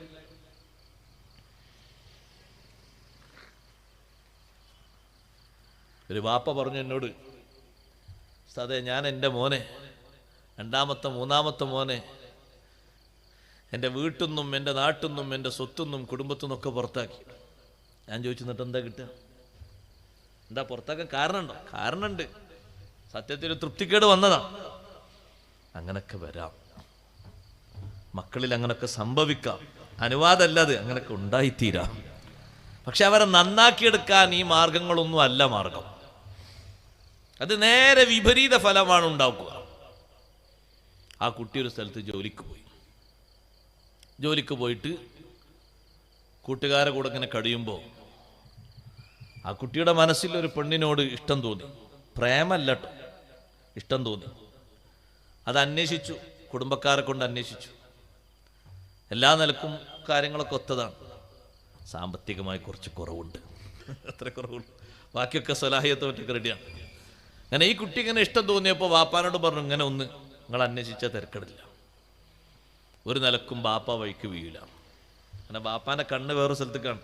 അതുകൊണ്ടാണ് ഈ കുട്ടി അങ്ങനെ ഒരു പ്രേമത്തിൻ്റെ ലിങ്കായതൊന്നുമല്ല. എന്തെങ്കിലും ഇഷ്ടപ്പെട്ടപ്പോൾ ഒരു അന്വേഷണം നടത്തി. കുട്ടി ആ പുരക്കാർക്കും ഈ കുട്ടിക്കൊക്കെ ഇഷ്ടമായി, ഉമ്മാക്കും ആ സഹോദരങ്ങൾക്കൊക്കെ ഇഷ്ടമായി. ഒരൊറ്റ പ്രതികൂലിയായിട്ട് ബാപ്പ മാത്രം. ബാപ്പാനോട് ബാപ്പ നിങ്ങളൊരു അഡ്ജസ്റ്റ്മെൻറ്റ് ചെയ്യും, സാമ്പത്തികമായിട്ട് ചെറിയൊരു കുറവുണ്ടെന്നുള്ള വേറൊരു കുഴപ്പമില്ലല്ലോ. അത് പറ്റൂല. എന്നാ പിന്നെ നിങ്ങൾക്ക് പറ്റൂലെങ്കിൽ എനിക്ക് വിവാഹത്തിന് നിങ്ങളോട് സമ്മതിക്കുകയാണെങ്കിൽ അതാ നല്ലത്. നേരത്തെ ഒരു ബന്ധമോ അല്ലെങ്കിൽ ആ വേറെ രൂപത്തിൽ ബന്ധം സ്ഥാപിച്ചോ ഒന്നുമല്ല. എനിക്കൊരു ഇഷ്ടപ്പെട്ടപ്പോൾ ഞാനെങ്ങനെ പോയോർത്തുനിന്ന് നോക്കിയപ്പോൾ എനിക്കിഷ്ടപ്പെട്ടു. അങ്ങനെ നിങ്ങളോട് കൂടി പറഞ്ഞിട്ടാണല്ലോ, ഞാൻ തട്ടിക്കൊണ്ടിട്ടൊന്നുമില്ലല്ലോ. കുടുംബക്കാരൊക്കെ എല്ലാവരും കൂടി പറഞ്ഞ് തൽക്കാലം ഒന്ന് ബാപ്പ സമ്മതിച്ച് കല്യാണമൊക്കെ നടന്നു. വീട്ടിലെത്തിയ അന്ന് രാത്രി ബാപ്പ ചൊറുണ്ടാക്കി, കച്ചറുണ്ടാക്കി, ഭയങ്കര ഫിത്തന ഉണ്ടാക്കി, കോലാഹലം ഉണ്ടാക്കി. രാത്രിക്ക് രാത്രി ഇറക്കി വിട്ടു രണ്ടാളെയും. നമ്മൾ മനസ്സിലാക്കണം, മനുഷ്യൻ്റെ ക്രോധപരമായുള്ള സമീപന ഞാനീ പറയുന്നത്. അടങ്ങാത്ത ദേഷ്യവും പകയും. കൊന്നിട്ടില്ല എന്ന് മാത്രമേ ഉള്ളൂ, പുറത്താക്കി. ഇപ്പൊ പുറത്താക്കുന്നത് വരെ ആ നാട്ടുകാരും ഈ ബാപ്പയെക്കുറിച്ച് ഒരു റിമാർക്കും പറഞ്ഞില്ല. പുറത്താക്കിയതോടെ നാട്ടുകാരെ മൊത്തം കൽബിൽ ആ ബാപ്പ വെറുക്കപ്പെട്ടവനായി മാറി. എന്താ അവിടെ കുറവുള്ളത്? എന്താ അവിടെ പ്രശ്നമുള്ളത്? എന്തിനാണ് ഇപ്പൊ ഈ ചുണ്ടിയും ഈ ദേഷ്യമൊക്കെ? എന്നിട്ട് എന്നോട് പറഞ്ഞു, ഞാനെങ്ങനെ പുറത്താക്കി ബഹിഷ്കരിച്ചു. ഞാൻ പറഞ്ഞു നിങ്ങളെ കേടാണ്. എൻ്റെ മറുപടി അങ്ങനെ പ്രതീക്ഷിച്ചില്ല മുപ്പര്. മുപ്പര് വിചാരിച്ച് ഞാൻ അനുകൂലമായി പറയുന്ന കരുതി. നിങ്ങളെ കേടാണെന്ന് പറഞ്ഞു. അപ്പോൾ എന്നെ കണ്ടു നോക്കി, എന്താ അവസ്ഥ നിങ്ങൾ പറഞ്ഞു, നിങ്ങളെ കേടാണെന്ന് പറഞ്ഞു. ആ കുട്ടിയെ കൂടി ഒരു അല്ലാഹു മഗ്ഫിർ ലഹു എന്ന് മനസ്സറിഞ്ഞ് പറയിപ്പിക്കാനുള്ളൊരു തൗഫീഖാണ് നിങ്ങൾ ഉണ്ടാക്കിയെടുക്കേണ്ടത്. നിങ്ങൾ മരിച്ചിട്ട് നിങ്ങൾക്ക് വേണ്ടി ഒരു മനസ്സറിഞ്ഞൊരു പ്രാർത്ഥന നിർവഹിക്കാൻ ഇതേ സെറ്റപ്പിലാണ് ആ കുട്ടിയുള്ള രൂപത്തിൽ നിങ്ങൾ മരിച്ചതെങ്കിൽ ആ കുട്ടിൻ്റെ മനസ്സിൽ നിങ്ങളോട് സ്നേഹമല്ല ഉണ്ടാകുക, ഇഷ്ടക്കേടുണ്ടാകുക. മനസ്സറിഞ്ഞ് എൻ്റെ ബാപ്പയാണ്, എന്നെ പോറ്റി വളർത്തിയ ബാപ്പയാണ്, എന്ത് വൈകല്യം ഉണ്ടെങ്കിലും പടച്ചോനെ ഇജ്ജ് വിട്ടുകൊടുക്കണം, അർഹമുർ-റഹീമീനാൻ, നീ ഗഫൂർ റഹീമാൻ, പുറത്തു കൊടുക്കണം എൻ്റെ വാപ്പക്ക് എന്ന് മനസ്സറിഞ്ഞ് പറയാനുള്ളൊരു സൗന്ദര്യം നിങ്ങൾ നഷ്ടപ്പെടുത്തി. നിങ്ങൾ തിരിച്ചുകൊണ്ടുവന്ന കുട്ടിയെ ഞാൻ നന്നായി ഉപദേശിച്ചു. നമ്മളെ കൊണ്ട് കഴിവിൻ്റെ പരമാവധി. ഒരിക്കലും ഈ രൂപഭാവം സ്വീകരിക്കരുത്. യാക്കൂബ് നബി അലൈഹിസ്സലാം സ്വീകരിച്ചൊരു ശൈലി നോക്ക് നിങ്ങൾ. ആ മക്കൾക്ക് വേണ്ടി അക്കാലം അത്രയും അനുകൂലമായിട്ടാണ് പ്രാർത്ഥിച്ചത്. ഒരു വെള്ളിയാഴ്ച രാവിലെ ദുആ അല്ലാഹു സുബ്ഹാനഹു വ തആല സ്വീകരിച്ചു. ആ മക്കൾ മുഴുവനും തികഞ്ഞ സ്വാലിഹീങ്ങളായി അനുസരിക്കുന്നവരായി രൂപപ്പെട്ടു. മാറി പരിവർത്തനം ഉണ്ടായി. എല്ലാവരും കൂടി കൊട്ടാരത്തിൽ പോയി താമസിച്ചു. നല്ല സന്തോഷത്തോടെ കഴിയാൻ കഴിഞ്ഞു. എന്തുകൊണ്ട്? അവർ നിലപാട് സ്വീകരിച്ചതുകൊണ്ട്. 10 മക്കളെ കൊണ്ട് ആട്ടി പുറത്താക്കിയിട്ട് എങ്ങനെ ഉണ്ടാവും? അവിടെയാണ് നമ്മൾ ചിന്തിക്കേണ്ടത്. ഇത്രയും വലിയ പരീക്ഷണങ്ങൾ വന്നിട്ടും അവർ പാലിച്ചൊരു ക്ഷമ. ചെറിയ നിസ്സാര പ്രശ്നത്തിന്റെ പേരിൽ നമുക്കത് സ്വീകരിക്കാൻ കഴിയുന്നില്ലെങ്കിൽ സഹോദരങ്ങളെ, അഹ്നഫ് ബിൻ ഖൈസ് റളിയല്ലാഹു അൻഹു വാള് പറഞ്ഞ് മുആവിയ റളിയല്ലാഹു അൻഹുവിന്റെ ആ ദേഷ്യമങ്ങ് തണുപ്പിച്ചു. പിന്നെ ഒരിക്കലും മകൻ യസീദിനോട് ചൂടായിട്ടില്ല, കയർത്തിട്ടില്ല. നല്ല സ്വഭാവങ്ങൾ ഈ ഉപദേശത്തിലൂടെ പകർത്തി തന്നതിന് മുആവിയ റളിയല്ലാഹു അൻഹു അഹ്നഫ് ബിൻ ഖൈസിന് പാരിതോഷികം കൊടുത്തു, 2000 ദിർഹം. നിങ്ങൾ വന്നതുകൊണ്ട് എൻ്റെ മകനോടുള്ള ദേഷ്യമൊക്കെ എൻ്റെ മനസ്സിന്ന് മാറിപ്പോയി. ഞാൻ എപ്പോഴും ദേഷ്യപ്പെടാറുണ്ട്. മകനോട് വല്ലാത്ത ദേഷ്യമായിരുന്നു എനിക്ക്. ഇപ്പത് മാറിപ്പോയി, ഞാൻ സന്തോഷത്തിലാണ്. എൻ്റെ മനസ്സ് തണുപ്പിച്ചതിന് നിങ്ങൾക്കൊരു പാരിതോഷികം. മുആവിയ റളിയല്ലാഹു അൻഹുവിന്റെ സമീപത്ത് നിന്ന് അഹ്നഫ് ബിൻ ഖൈസ് റളിയല്ലാഹു അൻഹു ഇറങ്ങിപ്പോയപ്പോ മറ്റൊരു ഭാഗത്തുകൂടെ മകൻ യസീദ് പോയിട്ട് പറഞ്ഞു, ഉപ്പാനെ തണുപ്പിച്ചതിന് ഉപ്പയേക്കാൾ സന്തോഷം എനിക്കാണ്. ഇതാ എന്റെ വകം പാരിതോഷികം, ഇതും സ്വീകരിച്ചോളൂ. ഒരുപാട് ജോഡി വസ്ത്രങ്ങളും വീണ്ടും കുറെ ദിർഹമുകളും അങ്ങ് എണ്ണിക്കൊടുത്തു. ഉസ്താദേ, സന്തോഷം നിങ്ങൾ സ്വീകരിച്ചു പോയിക്കോളൂ. സുബ്ഹാനല്ലാഹ്, ദേഷ്യമാണ് തണുപ്പിച്ചത്. ദേഷ്യം അങ്ങോട്ട് കൂടുതലായി വന്ന് പ്രതികാര ബുദ്ധിയാണ് മനുഷ്യനുണ്ടായിത്തീരുന്നത്. ഈ കൊലപാതകത്തിന് കാരണം അതാണ്. മിക്ക കൊലപാതകങ്ങൾക്കും കാരണം അതല്ലേ? ഭാര്യ ഭർത്താവിനെയും ഭർത്താവ് ഭാര്യയെയും ഒരാളായിട്ട് പറയാനില്ല, കാരണം എല്ലാ ലെവലിലും കൊലപാതകം നടക്കുന്നുണ്ട്. ഒരു കുടുംബത്തിലെ മൊത്തം എണ്ണത്തെ കൊന്നിട്ടും പക തീരുന്നുണ്ടോ? ദേഷ്യം തീരുന്നുണ്ടോ? പ്രതികാരം തീരുന്നുണ്ടോ? ഇത്രയും വലിയ ദേഷ്യവും പകയുമാണ് മനുഷ്യന്റെ മനസ്സിൽ. അതാണ്, അതിൽ നിന്നുണ്ടായ സ്വഭാവമാണിത്. ഒരു മുഅ്മിനായ മനുഷ്യനെ എങ്ങാനും ദുനിയാവിൽ വെച്ച് കൊന്നുകഴിഞ്ഞാൽ എത്രയാണ് അതിന്റെ വലിയ ശിക്ഷ. അള്ളാഹു പറഞ്ഞു, വലാ തഖ്തുലുൻ നഫ്സല്ലതീ ഹറമല്ലാഹു ഇല്ലാ ബിൽ ഹഖ്. അള്ളാഹു തആല പവിത്രമാക്കിയ ഒരു ശരീരത്തെയും നിങ്ങൾ കൊല്ലരുത്. ഇല്ലാ ബിൽ ഹഖി, അതിന്റെ അർഹതയോടുകൂടെ അല്ലാതെ. അർഹതയുണ്ടോ കൊല്ലാൻ? ചില വിഷയങ്ങളിൽ അങ്ങനെ ഒരു അർഹത വരും. അല്ലാഹു സുബ്ഹാനഹു വ തആല ഇല്ലാ ബിൽ ഹഖി എന്ന് പറഞ്ഞ വാക്കിനെ അഷ്റഫുൽ ഖൽഖ് സല്ലല്ലാഹു അലൈഹി വസല്ലം തങ്ങൾ വിശദീകരിച്ചിട്ടുണ്ട്. അതെ, മുഅ്മിനായ മനുഷ്യന്റെ ശരീരം അത് രക്തം ഹലാലാവുകയില്ല ഇല്ലാ ബിഹിദാ സലാസ്. നീ ഉപദേശം കേട്ട് നാളെ കത്തിയെടുത്ത് കൊല്ലാൻ നിൽക്കണ്ട. നിബന്ധനകൾക്ക് വിധേയമായിട്ടാണ് വ്യക്തികൾ ഈ നിയമം സ്വീകരിക്കരുത്. കുഫറും ബഅദ ഈമാൻ, ഈമാനിന് ശേഷം കാഫിറാകൽ, മുർത്തദ്ദാകൽ, അതിന് ശിക്ഷയായിട്ട് ഖത്ല് വരും. വസിനൻ ബഅദ ഇഹ്സാൻ, ഇന്നലെ പറഞ്ഞില്ലേ, വിവാഹിതനായതിനു ശേഷമുള്ള സിന, വേശ്യാവൃത്തി, അതിനുമുണ്ട് അത്തരത്തിലൊരു ശിക്ഷ. വഖത്ലു നഫ്സിൻ ബിഗൈരി ഹഖിൻ, യാതൊരു അർഹതയുമില്ലാതെ ഒരു ശരീരത്തെ കൊന്നു. ആ ശരീരത്തെ കൊന്നത് തെളിഞ്ഞാൽ, അല്ലെങ്കിൽ പ്രതി ചേർക്കപ്പെട്ടാൽ, അല്ലെങ്കിൽ പ്രതി വന്ന് കുറ്റം സമ്മതിച്ചാൽ പകരമായിട്ടൊരു പ്രതികാരം സ്വീകരിക്കും. അതാണ് ഇല്ലാ ബിൽ ഹഖി എന്ന് അല്ലാഹു സുബ്ഹാനഹു വ തആല പറഞ്ഞത്. ഒരു കാരണവുമില്ലാതെ ഒരു മുഅ്മിനായ മനുഷ്യനെ വെറുതെ അങ്ങ് കൊന്നാൽ, ആരോ കൊട്ടേഷൻ നൽകിയതിന്റെ പേരിൽ, ആരോ പ്രേരിപ്പിച്ചതിന്റെ പേരിൽ, ഏതോ ചില്ലറ ഭൗതിക താല്പര്യത്തിന്റെ പേരിൽ, നാളെ ആഖിറത്തിലെത്തുമ്പോ ഖറബൽ ഖലായിഖു മിൻ അർശിർ റഹ്മാനി യൗമൽ ഖിയാമ, ഖിയാമത്ത് നാളിൽ അല്ലാഹുവിന്റെ അർശിനോട് എല്ലാ ആളുകളും ഒരു വ്യക്തിയെ അങ്ങ് അടുപ്പിച്ചു നിർത്തുന്നു.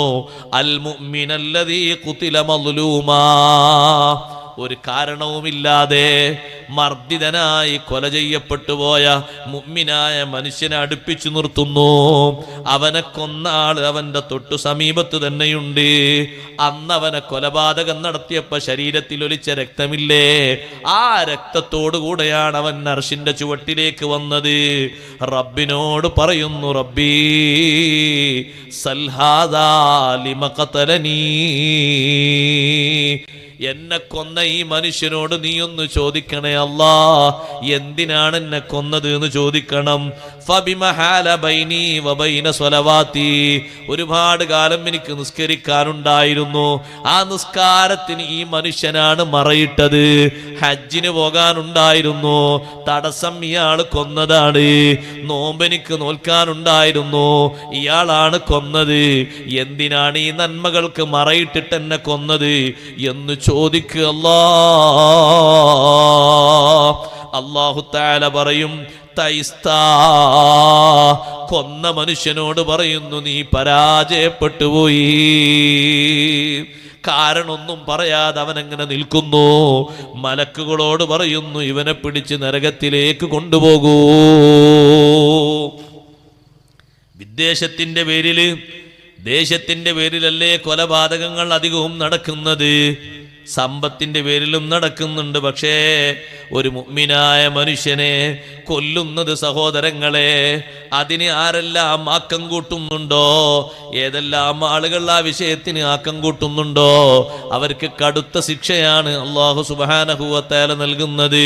ദുനിയാവിലും അതിന് ശിക്ഷയുണ്ട്, ആഖിറത്തിലും ശിക്ഷയുണ്ട്.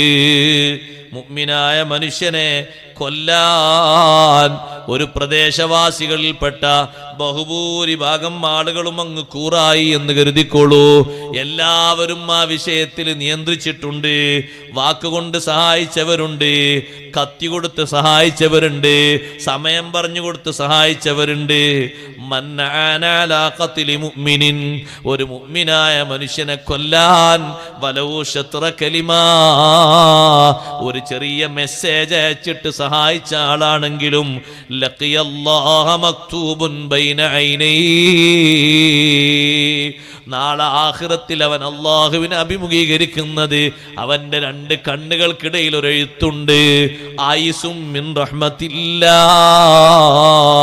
അല്ലാഹുവിന്റെ റഹ്മത്തിൽ നിന്ന് നിരാശനാണിവൻ. റബ്ബിന്റെ റഹ്മത്തിവന് പ്രതീക്ഷയില്ല, അത് കിട്ടാൻ പോകുന്നില്ല. കാരണം ഒരു മുഅ്മിനായ മനുഷ്യനെ കൊന്നല്ലോ.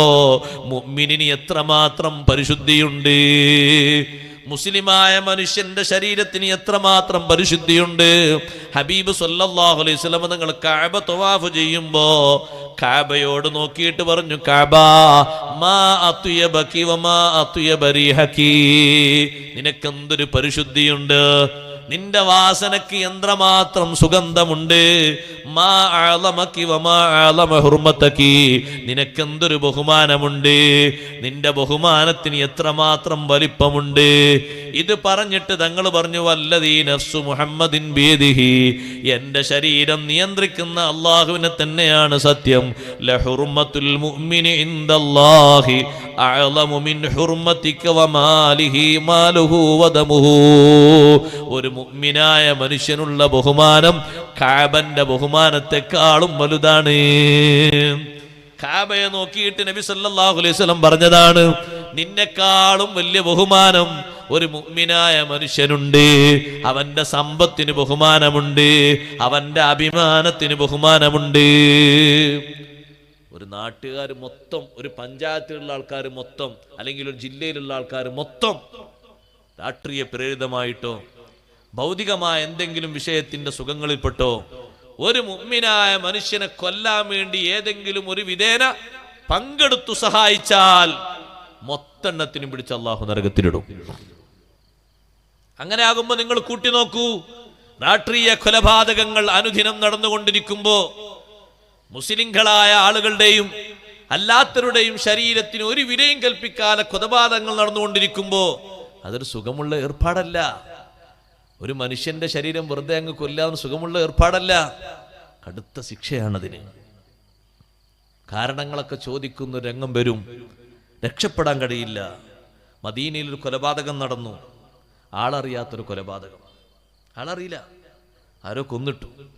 ഹബീബ് സല്ലല്ലാഹു അലൈഹി വസല്ലം തങ്ങൾ മിമ്പറിൽ കയറി ജനങ്ങളോട് പ്രസംഗിച്ചിട്ട് തങ്ങൾ പറഞ്ഞു, അയ്യുഹന്നാസ് യുഖ്തലു ഖതീലുൻ വഅന ഫീകും, ഞാൻ ഉണ്ടായിരിക്കെ നിങ്ങളിൽപ്പെട്ട ഒരാളെ കൊന്നുകളയുന്നു. വലാ യുഅലമു മൻ ഖതലഹു, ആരാണ് കൊന്നത് എന്ന് തിരിച്ചറിയുന്നില്ല. ഒരു കാര്യം പറയട്ടെ, ലവിജിതമഅ അഹ്ലുസ് സമാഇ വൽ അർളി, ആകാശഭൂനിവാസികൾ മൊത്തം ഒരുമിച്ച് കൂടിയാൽ അലാ ഖത്ലിൻ മുഅ്മിനിൻ, അല്ലാഹു ബഹുമാനം നൽകിയ വലിയൊരു ശരീരമല്ലേ മുഅ്മിൻ, ആ മുഅ്മിനെ കൊല്ലുന്നതിന്റെ മേൽ ആകാശഭൂനിവാസികൾ മൊത്തം ഒരുമിച്ച് കൂടിയാലും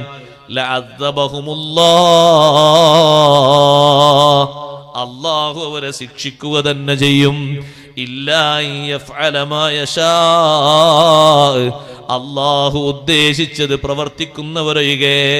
അല്ലാഹു ഉദ്ദേശിച്ചത് പ്രവർത്തിക്കുക എന്ന് പറഞ്ഞാൽ ഖിസാസാണ്, ശിക്ഷാ നടപടി. അത് നടപ്പിലാക്കിയ തന്നെ വേണം. അതിന് ഈ ശിക്ഷ പറഞ്ഞൂടാ. ഒരാളെ കൊന്നത് തെളിഞ്ഞു, ഇസ്ലാമിക ദൃഷ്ട്യാ ഒന്നുകിൽ അയാളെ കൊന്നുകളയും, ഈ കൊന്നവനെ ഒന്നുകിൽ കൊന്നുകളയും, അല്ലെങ്കിലോ മറ്റുള്ള ആളുകൾ വിട്ടുവീഴ്ച കൊടുക്കുകയാണെങ്കിൽ, ഒന്നും വേണ്ടാന്ന് പറഞ്ഞ് വിട്ടുവീഴ്ച കൊടുക്കുകയാണെങ്കിൽ അങ്ങനെ വിട്ടേക്കും. അതല്ലെങ്കിൽ നഷ്ടപരിഹാരമായുള്ള തുകയോ അതുപോലെയുള്ള നഷ്ടപരിഹാരങ്ങളോ സ്വീകരിക്കപ്പെടും. 100 ഒട്ടകമാണെങ്കിൽ 100 ഒട്ടകം കൊടുക്കേണ്ടി വരും. അതേ 100 ഒട്ടകം കിട്ടാത്ത അവസ്ഥയാണോ, അതിനുള്ള നഷ്ടപരിഹാരങ്ങൾ എന്താച്ചാ കൊടുക്കേണ്ടി വരും. അതാ സ്ഥലത്തെയും സമയത്തെയും സന്ദർഭം പോലെ ഇരിക്കും. ഏതായിരുന്നാലും അത് ഭാരിച്ചൊരു വിഷയമായതുകൊണ്ടാണ് അത്തരത്തിലൊരു ശിക്ഷാ നടപടി.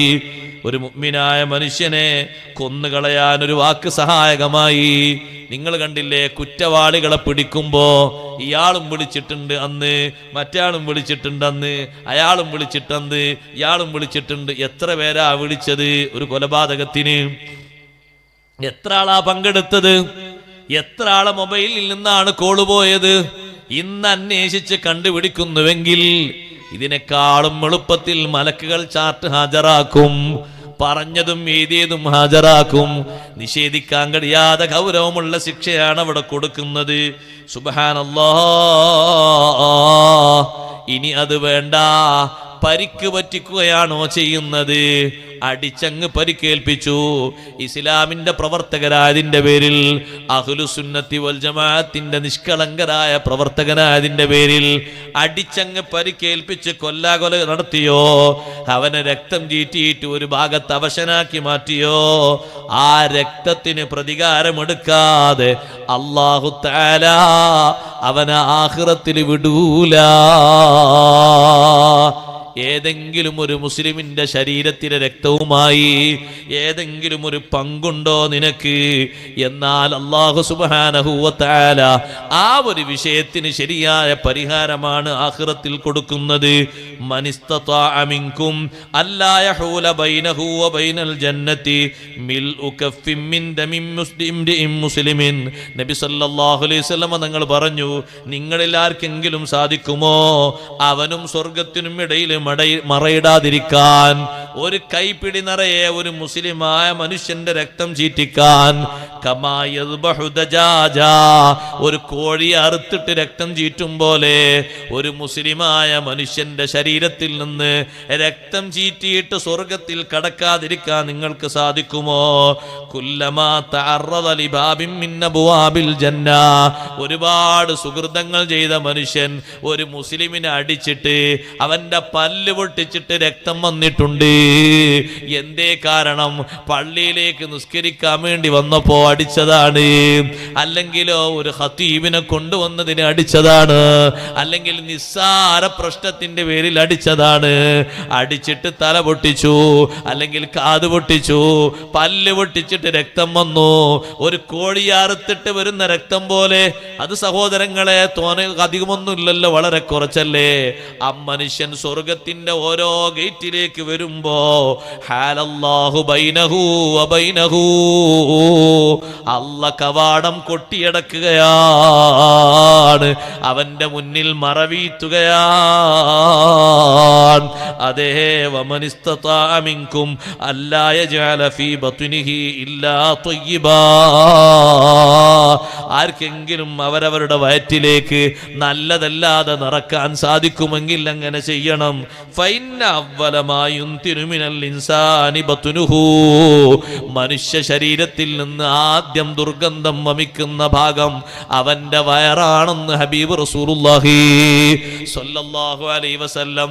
നല്ലത് ഭക്ഷിച്ച വയറാണോ അത് ദുർഗന്ധം വമിക്കൂല, പൊട്ടി ചീത്തയാകൂല. ഇവിടെ നിങ്ങൾ നോക്ക്, പിശാചി രാവിലെ തന്നെ പണിയെടുക്കുന്നത് ഒരു മുസ്ലിമായ മനുഷ്യനെ ഏതെങ്കിലും ഒരു രൂപത്തിൽ പരാജയപ്പെടുത്താനാണ്. നേരം പെടുത്താൽ അവന്റെ അനുയായികളോട് ഇബ്ലീസ് പറയും, മൻ ഖദലൽ യൗമ മുസ്ലിമൻ ഉൽബിസുഹു താജ്. ഇന്നൊരു മുസ്ലിമിനെ ആരെങ്കിലും മാനക്കേടിലാക്കിയാൽ അവന് ഞാൻ നല്ല കിരീടം കൊടുക്കും. ഇന്നൊരു മുസ്ലിമിനെ ആരെങ്കിലും തകർക്കാനോ ഏതെങ്കിലും ഒരു വിധേന അവനെ കുറവാക്കാനോ സാധിക്കുമെങ്കിൽ നല്ല കിരീടം ധരിപ്പിക്കും. അപ്പൊ ഒരു അനുയായി വന്നിട്ട് പറയും, എന്നാ ഞാനൊന്ന് നോക്കാം. ഒരാളെ കഴിവിന്റെ പരമാവധി പറഞ്ഞ് പിന്തിരിപ്പിച്ച് ഞാൻ അയാളെ ഭാര്യയൊന്ന് ത്വലാഖ് ഏൽപ്പിക്കാൻ വേണ്ടി നോക്ക്. എന്നാ പിന്നെ അയാൾ വേറെ വിവാഹം കഴിക്കുമ്പോൾ അതുകൊണ്ടുള്ളൊരു ബുദ്ധിമുട്ടും കാര്യങ്ങളൊക്കെ ഉണ്ടാകുമല്ലോ. ഈ ത്വലാഖ് കൊണ്ടും വേറെ വിവാഹം കൊണ്ടും. വേറൊരാൾ വന്നിട്ട് പറയും, ഞാൻ ഇന്നൊരു മുസ്ലിമിനെ സമീപിച്ചു, കഴിവിന്റെ പരമാവധി ശല്യം ചെയ്തു, അവനവന്റെ മാതാപിതാക്കളെ വെറുപ്പിച്ചു. അപ്പൊ ഇബ്ലീസ് പറയും, അത് ഇനിയും ഒരു പക്ഷേ നന്നാകാൻ ചാൻസ് ഉണ്ട്. കാരണം ത്വലാഖില്ലേത് മടക്കിയെടുക്കാലോ, ഒപ്പുണ്ടല്ലോ. ഈ വെറുപ്പിച്ചത് പൊരുത്തപ്പിടിച്ചുകൊണ്ട് നന്നാകാൻ ചാൻസ് ഉണ്ടല്ലോ. വേറൊരു അനുയായി വന്നിട്ട് പറയും, ഞാൻ ഇന്നൊരാളെ സമീപിച്ചു പിന്നാലെ കൂടി ഹത്താ അശ്റക, അയാളങ്ങ് മുശ്രിക്കായി മാറി. അത് പറയുമ്പോ ഇബ്ലീസ് പറയും, അന്ത നീയാണ് ഏറ്റവും നല്ല രൂപത്തിൽ വർക്ക് ചെയ്ത ആള്, നീയാണ് ഏറ്റവും നല്ല രൂപത്തിൽ വർക്ക് ചെയ്ത ആള്, നിനക്ക് നല്ല സമ്മാനം തരണം.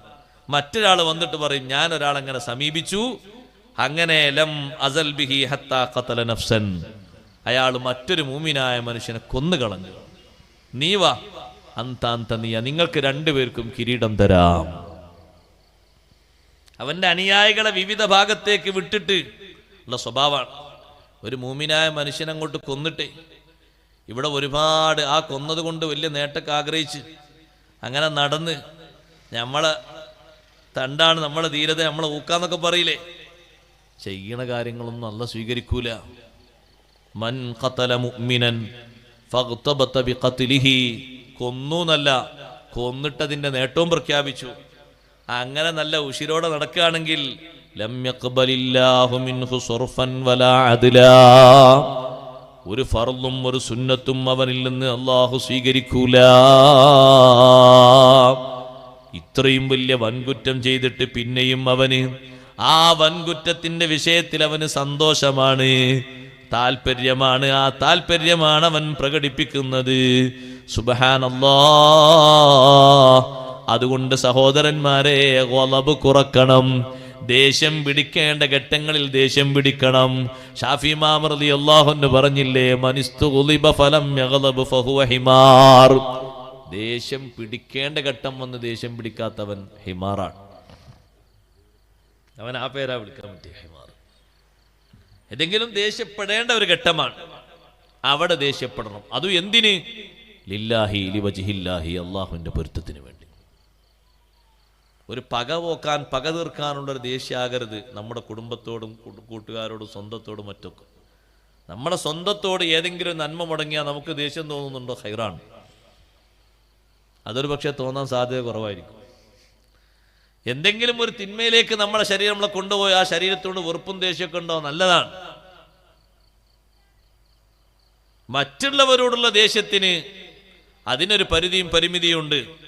അത് ശറഈയായ വീക്ഷണത്തിൽ പറയുന്ന വിഷയങ്ങൾക്കാണെങ്കിൽ അങ്ങനെ. ബഹുമാനപ്പെട്ട സയ്യിദുനാ റസൂലുള്ളാഹി സ്വല്ലല്ലാഹു അലൈഹി വസല്ലം നിങ്ങൾ വീട്ടിലേക്ക് ചെന്ന്, ഒരു വീട്ടിൽ ചെന്നിരുന്നാൽ 9 ആളുകൾ 9 ഭാര്യമാർ ആ വീട്ടിലേക്ക് വരും സംസാരിക്കാൻ വേണ്ടിയിട്ട്. പകൽ സമയത്ത് എല്ലാ ഉമ്മഹാത്തുൽ മുഅ്മിനീങ്ങളും വരും. അങ്ങനെ സംസാരിക്കുമ്പോൾ ഓരോരുത്തർ ഓരോ വിഷയങ്ങൾ പറയും. 9 ആൾ പറയുമ്പോൾ അത്യാവശ്യം കുറച്ചൊക്കെ ഒരു ശബ്ദം ഉണ്ടാവുമല്ലോ. നമ്മളെ വീട്ടിൽ ഒന്നെ ഏറ്റവും ശബ്ദമുണ്ട്. 9 ആളാകുമ്പോൾ ശബ്ദം ഉണ്ടാവില്ലേ? ശബ്ദം ഉണ്ടാവും. ശബ്ദം ഉണ്ടായാലും അവരങ്ങനെ സംസാരിച്ചു കൊണ്ടിരിക്കുമ്പോൾ വിവിധ ആവശ്യങ്ങളും കാര്യങ്ങളൊക്കെ പറയുമ്പോൾ തങ്ങളൊന്നും നിരുത്സാഹപ്പെടുത്തൂല, എല്ലാം കേട്ടുകൊടുക്കും. ഒരാൾ തന്നെ കേൾക്കാൻ നമുക്ക് പാടാണ് അല്ലേ? 9 ആളും കേട്ടുകൊടുക്കും. ഓരോ ആവശ്യങ്ങൾ ഓരോരുത്തർക്കും ഇങ്ങനെ പറയാറുണ്ട്, അതൊക്കെ കേട്ടുകൊടുക്കും. അങ്ങനെ കേട്ടുകൊടുക്കാനൊരു മനസ്സ് വേണം. ഒറ്റടിക്ക് തള്ളാനല്ലെന്ന്, കേട്ടുകൊടുക്കാനൊരു സബർ വേണം. ഇത് ചിലർ മുഴുവനും ചീത്തയും മടിയും എല്ലാ സമയത്തും വെറുപ്പും. പിന്നെ അത് കുറച്ച് കുറയും ഉറങ്ങാൻ നേരത്ത്. അങ്ങനെ പരിസരത്താണല്ലോ ഉറങ്ങേണ്ടത്. മുറാദൊക്കെ ഹാസിലാവുമാണല്ലോ, അപ്പോൾ ഒന്ന് കുറവുണ്ടാവും. രാവിലെ ആയാൽ പിന്നെയും തുടങ്ങും. തീരെ നാണമില്ലാത്തവനാണ് അത്തരക്കാരെ പറ്റി ഹബീബ് സല്ലല്ലാഹു അലൈഹി വസല്ലം തങ്ങൾ പറഞ്ഞു. തീരെ നാണല്ല, പകല് മുഴുവനും ആക്ഷേപിച്ച് അടിയും ഇടിയും പിടിയത്. രാത്രി ആകുമ്പോൾ മൂപ്പർ പതുക്കെ അങ്ങോട്ട് കയറി, യാതൊരു പ്രശ്നമില്ല. എന്തൊരു സ്വഭാവമാണത്! ആ സ്വഭാവം ശരിയില്ല. അവരോടും നമ്മൾ മാന്യത പുലർത്തണം. നിങ്ങൾ കണ്ടില്ലേ, വലിയ നമ്മളൊക്കെ കരുതുമ്പോൾ കാര്യങ്ങളൊക്കെ പഠിക്കുമ്പോൾ വിചാരിക്കും വലിയ ചൂടാണ്. ഉമർ ബിൻ ഖത്താബ് റളിയല്ലാഹു അൻഹു, ഉമർ റളിയല്ലാഹുവിന്റെ വീട്ടിലെ പരാതി പറയാൻ വേറൊരു കൂട്ടുകാരൻ ചെന്നത്. ഭാര്യ ഭയങ്കര സ്ട്രോങ് ആയിട്ട് പരാതി പറഞ്ഞെന്നാണ്. ഉമർ റളിയല്ലാഹുവിന്റെ ഉള്ളിലുണ്ട്, ഡൈനിങ് ഹാളിലുണ്ട്, വീട്ടിന്റെ ഉള്ളിലുണ്ട്. നേരെ കിച്ചണിൽ നിന്ന് ഭാര്യ ഇങ്ങോട്ട് ഇങ്ങനെ ഗൗരവത്തിൽ കുറച്ച് കാര്യങ്ങൾ ഇങ്ങനെ സംസാരിച്ചുകൊണ്ടിരിക്കുകയാണ്. പടച്ചോനെ, ഇവിടെ ഇങ്ങനെ ഞാൻ അവിടുത്തെ കഥ പറയാൻ വേണ്ടി വന്നതാണ്. ഇവിടെ ഭയങ്കര സ്ട്രോങ് ആണല്ലോ. പിന്നെ ഇപ്പം എന്താ പറയണത്? ഇനി എങ്ങോട്ടാ പറയണത്? തിരിച്ചു പോവാണ്. തിരിച്ചിങ്ങോട്ട് തിരിഞ്ഞത് ഉമർ റളിയല്ലാഹു അൻഹു നോക്കിയപ്പോൾ കണ്ടു ഒരാൾ വന്നിങ്ങനെ തിരിഞ്ഞത്. പുറത്ത് വന്ന് സ്പീഡിൽ പോകുന്ന ആളെ വിളിച്ചു, നിങ്ങൾ വീട് വറ്റം വന്നിട്ട് ഒന്നും കാര്യം പറയാതെ തിരിച്ചു പോകുന്നത് എന്താ? നിങ്ങൾക്ക് വേണ്ടിയാണല്ലോ വീടിന്റെ വാതിൽ തുറക്കപ്പെട്ടിരിക്കുന്നത്, വിഷയങ്ങൾ വന്ന് പറയാം. അല്ല, ഞാൻ പറയാൻ വന്ന വിഷയത്തിൽ ഉത്തരം കിട്ടിയപ്പോൾ വേഗം പോയതാ. എന്താ ഉത്തരോ? ഞാൻ ഇവിടെ വന്ന് നോക്കുമ്പോ എൻ്റെ വീട്ടിൽ അതേ ഒരവസ്ഥയാണ് ഇവിടെ. പിന്നെ എന്ത് പറയാനാ, പിന്നെ അങ്ങോട്ട് സഹിക്കാൻ നിർത്തി പോയതാണ്. എന്താ വിഷയം? ഭാര്യ ഭയങ്കര ചൂടാണ്, നല്ല ചൂടാ. കുറച്ചൊക്കെ ഒന്ന് സഹിച്ചൂടെ, കുറച്ചൊക്കെ ഒന്ന് സഹിച്ചൂടെ? റളിയല്ലാഹു അൻഹു പറഞ്ഞു, അവർ നമുക്ക് വേണ്ടി എത്ര സഹിക്കുന്നുണ്ട്. ഇത് ഭർത്താക്കന്മാരോടാ. എത്ര സഹിക്കുന്നുണ്ട്, എത്ര സഹിക്കുന്നുണ്ട്, ഒരുപാട് സഹിക്കുന്നുണ്ട്. അള്ളാഹുവിന്റെ പ്രതിഫലം മാത്രം കാംക്ഷിച്ച് ഒരുപാട് സഹിക്കുന്നുണ്ട്. റളിയല്ലാഹു അൻഹു എണ്ണിക്കൊടുത്തു. ഇന്നഹാ വസാലത്തുല്ലി സൗബി വമുർലിയത്തുല്ലി ഔലാദി വഖബ്ബാസത്തുല്ലി ഖുബ്സി. എനിക്ക് ഭക്ഷണം റെഡിയാക്കി തരുന്നത്, എൻ്റെ മക്കളെ പരിരക്ഷിക്കുന്നത്, എൻ്റെ വസ്ത്രങ്ങൾ അലക്കി തരുന്നത്, ഒരുപാട് വിഷയങ്ങൾ എനിക്ക് വേണ്ടി സഹിക്കുമ്പോ ഏതെങ്കിലും ഒന്നില് അവര് നമ്മളോടൊരു ചെറിയ രൂപത്തിലങ്ങ് സ്ട്രോങ് ആകുമ്പോഴേക്ക് നിങ്ങൾ എന്തിനാ പരാതിപ്പെടുന്നത്? കുറച്ചങ്ങ് സഹിച്ചൂടെ, സഹിച്ചങ്ങ് കേട്ടൂടെ? ശരിയങ്ങ് സഹിക്കാം, കേട്ടുപോകാം. ഉമർ റളിയല്ലാഹു അൻഹുവിന്റെ ആ ഒരു സഹനശൈലി ആ കൂട്ടുകാരൻ മനസ്സിലാക്കി തിരിച്ചു പോകുന്നു. അഷ്റഫുൽ ഖൽഖ് സല്ലല്ലാഹു അലൈഹി വസല്ലം തങ്ങള് വീട്ടിൽ വന്ന് ഭക്ഷണമില്ല എന്ന് ഭാര്യമാര് പറഞ്ഞാലും, ഇവിടെ ഭക്ഷണമൊന്നും കാര്യമായിട്ടില്ല എന്ന് പറഞ്ഞാലും തങ്ങൾ ചൂടാകൂല, കയർക്കൂല. അതേ സമയത്ത് അള്ളാഹുവിന്റെ ദീനിന്റെ നിയമങ്ങൾക്ക് വിഘ്നം വരുത്തുന്ന വല്ലതും കണ്ടാൽ അവിടുത്തെ നിറം മാറിപ്പോയി, ഭാഷ മാറിപ്പോയി, ഗൗരവം കൂടിപ്പോയി. ബഹുമാനപ്പെട്ട ബീവി ആയിഷ റളിയല്ലാഹു അൻഹ പറയാറുണ്ട്, നിസ്കാരം കഴിഞ്ഞ് വിരി നീക്കി വന്നാലൊന്ന് സലാം പറയും. സലാം പറഞ്ഞിട്ട് ഞാൻ എന്തെങ്കിലും പണിയിലാണോ തങ്ങൾ നേരെ അടുത്തേക്ക് വരും. ആ പണിയുടെ കൂടെ ഒന്ന് സഹകരിച്ചു തരും. അല്ലെങ്കിൽ എന്നോട് വേറെ ആരെങ്കിലും വന്നിരുന്നോ എന്നുള്ള വിഷയങ്ങളൊക്കെ ചോദിക്കും. തലേന്ന് വന്ന ആളുകൾക്ക് കൊടുത്തതിനെ പറ്റിയൊക്കെ സംസാരിക്കും. ഒരു ദിവസം ഇങ്ങനെ വന്നപ്പോ ഉമ്മരപ്പടിയിൽ തങ്ങളൊരു നൃത്തമങ്ങ് നിന്നു. സലാം പറയുന്നില്ല, അകത്തേക്ക് കയറുന്നില്ല. ഒരേ നൃത്തം നിന്നപ്പോ ഞാൻ ഉള്ളിൽ നിന്നിങ്ങോട്ട് വന്നിട്ട് ചോദിച്ചു, അല്ലാഹുവിന്റെ റസൂലേ, എന്താണ് ഈ നൃത്തം? മാതാ അദ്നബതു, ഞാൻ എന്ത് തെറ്റാ ചെയ്തത്? തങ്ങൾ എന്താണ് സലാം പറയാതെ സംസാരിക്കാതെ ഒരേ ഒരു ഗൗരവത്തിൽ നിൽക്കുന്നത് എന്താണ്? ഞാൻ എന്തെങ്കിലും തെറ്റു ചെയ്തു പോയെങ്കിൽ ഇമാം മുസ്ലിം തങ്ങളെ റിപ്പോർട്ടിൽ കാണാം, അതൂബു ഇലല്ലാഹി വ ഇലാ റസൂലിഹി, ഞാൻ അല്ലാഹുവിലേക്കും അല്ലാഹുവിന്റെ റസൂലിലേക്കും പശ്ചാത്തപിക്കുന്നു. അല്ലാഹുവിനോടും തങ്ങളോടും ഞാൻ മാപ്പ് ചോദിക്കുന്നു. എൻ്റെ ഭാഗത്തുനിന്ന് അറിയാതെ വല്ലതും സംഭവിച്ചെങ്കിൽ എനിക്ക് മാപ്പാക്കണേ. എന്ത് തെറ്റാ ചെയ്തത്? ഉടനെ തങ്ങൾ ചോദിച്ചു, മാ ഹാദിഹിന്നും റുഖാ, ഈ ജീവനുള്ള ജീവിയുടെ ചിത്രങ്ങളൊക്കെ ആലേഖനം ചെയ്ത ഈ വിരി ആരാണ് ഇവിടെ തൂക്കിയത്? ആയിഷ റളിയല്ലാഹു അൻഹ പറഞ്ഞു, ഞാനാണ്. കുമ്മായം തേക്കാത്ത കളിമണ്ണും ചളിമണ്ണും മാത്രമാക്കിയിട്ട് ഒട്ടിച്ചു വെച്ച ഈ ചുമര് ഒരുപാട് നിവേദക സംഘങ്ങൾ വന്നിരിക്കുന്ന സ്ഥലമല്ലേ, ഒന്നും മറക്ക് വേണ്ടി ഞാനൊന്ന് വിരിച്ചതാ. ഈ വിരി ഇങ്ങോട്ട് ഹദിയ കിട്ടിയതാണ്. അതങ്ങ് പറഞ്ഞപ്പോ ആയിഷ, അറിയുമോ നിങ്ങൾക്കിതിന്റെ വിഷയം? അശദ്ദുന്നാസി അദാബൻ യൗമൽ ഖിയാമ, ഖിയാമത്ത് നാളിൽ കടുത്ത ശിക്ഷ ലഭിക്കുന്ന വിഭാഗം അല്ലദീന യുളാഹൂന ബിഖൽഖില്ലാഹ്, അല്ലാഹുവിന്റെ സൃഷ്ടിരൂപങ്ങളോട് സാദൃശ്യപ്പെടുത്തുന്നവരാണ്. ജീവനുള്ള ജീവിയുടെ ഫോട്ടോകള് പകർത്തിയ രൂപം കണ്ടില്ലേ? ഇവരോട് നാളെ അല്ലാഹു തആല പറയും, മഹയൂമാ ഖലഖ്തും, നിങ്ങൾ രൂപപ്പെടുത്തി പടച്ചു വെച്ചതിന് ജീവൻ കൊടുക്കൂ. അവർക്ക് ജീവൻ കൊടുക്കാൻ കഴിയില്ല. ദുനിയാവും തന്നെ ജീവൻ കൊടുക്കാൻ കഴിയാത്തവര് ആഖിറത്തിൽ എങ്ങനെ ജീവൻ കൊടുക്കാനാണ്? പറഞ്ഞ ഉടനെ തന്നെ ഞാനത് പറിച്ചു കീറി നിലത്തിട്ട് ചവിട്ടുന്ന ഭാഗത്ത് വെച്ചു. അതേ ബഹുമാനിക്കുന്ന തലം മാറ്റിയിട്ട് നിസ്സാരതയുടെ തലത്തിലേക്ക് വെച്ചു. ഉടനെ തന്നെ ഞാൻ അനുസരിച്ചു. ഇങ്ങനെയുള്ള ഘട്ടങ്ങളിലല്ലാതെ വ്യക്തിപരമായിട്ട് തങ്ങളെ ബാധിക്കുന്ന എന്തെങ്കിലും കുറവ് വന്നാല് അവിടെ നിന്ന് കയർക്കാറില്ല, ദേഷ്യപ്പെടാറില്ല, ചൂടാകുന്ന സ്വഭാവമില്ല. പ്രായമുള്ള ഉമ്മമാരോട് ഒരു കാര്യം കൂടി കൂട്ടത്തിൽ ഞാൻ അങ്ങ് സൂചിപ്പിക്കട്ടെ. ഇക്കഴിഞ്ഞ 2-3 വർഷങ്ങൾക്ക് മുമ്പ് ഒരു പ്രായമുള്ള ഉപ്പയുണ്ടായിരുന്നു നമ്മുടെ പരിപാടിയിലൊക്കെ വരുന്ന. ഇവിടല്ല, മലപ്പുറം ജില്ലയിൽ ഒരു ഭാഗത്ത്. വിഷയം കേട്ടാ മതി, ആളെ ചോദിക്കണ്ട. അദ്ദേഹം പറഞ്ഞെന്നോടൊന്ന് മരണപ്പെട്ടു പോയി, അല്ലാഹു മഗ്ഫിറത്ത് കൊടുക്കട്ടെ. നല്ല മനുഷ്യനാണ്, നല്ല ആലിമാണ്, പണ്ഡിതനാണ്. എന്നോട് വന്നിട്ട് പറഞ്ഞു, ഉസ്താദേ, ഈ അടുത്ത കാലം മുതൽക്ക് ഭാര്യയോട് ചെറിയൊരു വെറുപ്പ് തോന്നിപ്പോയി.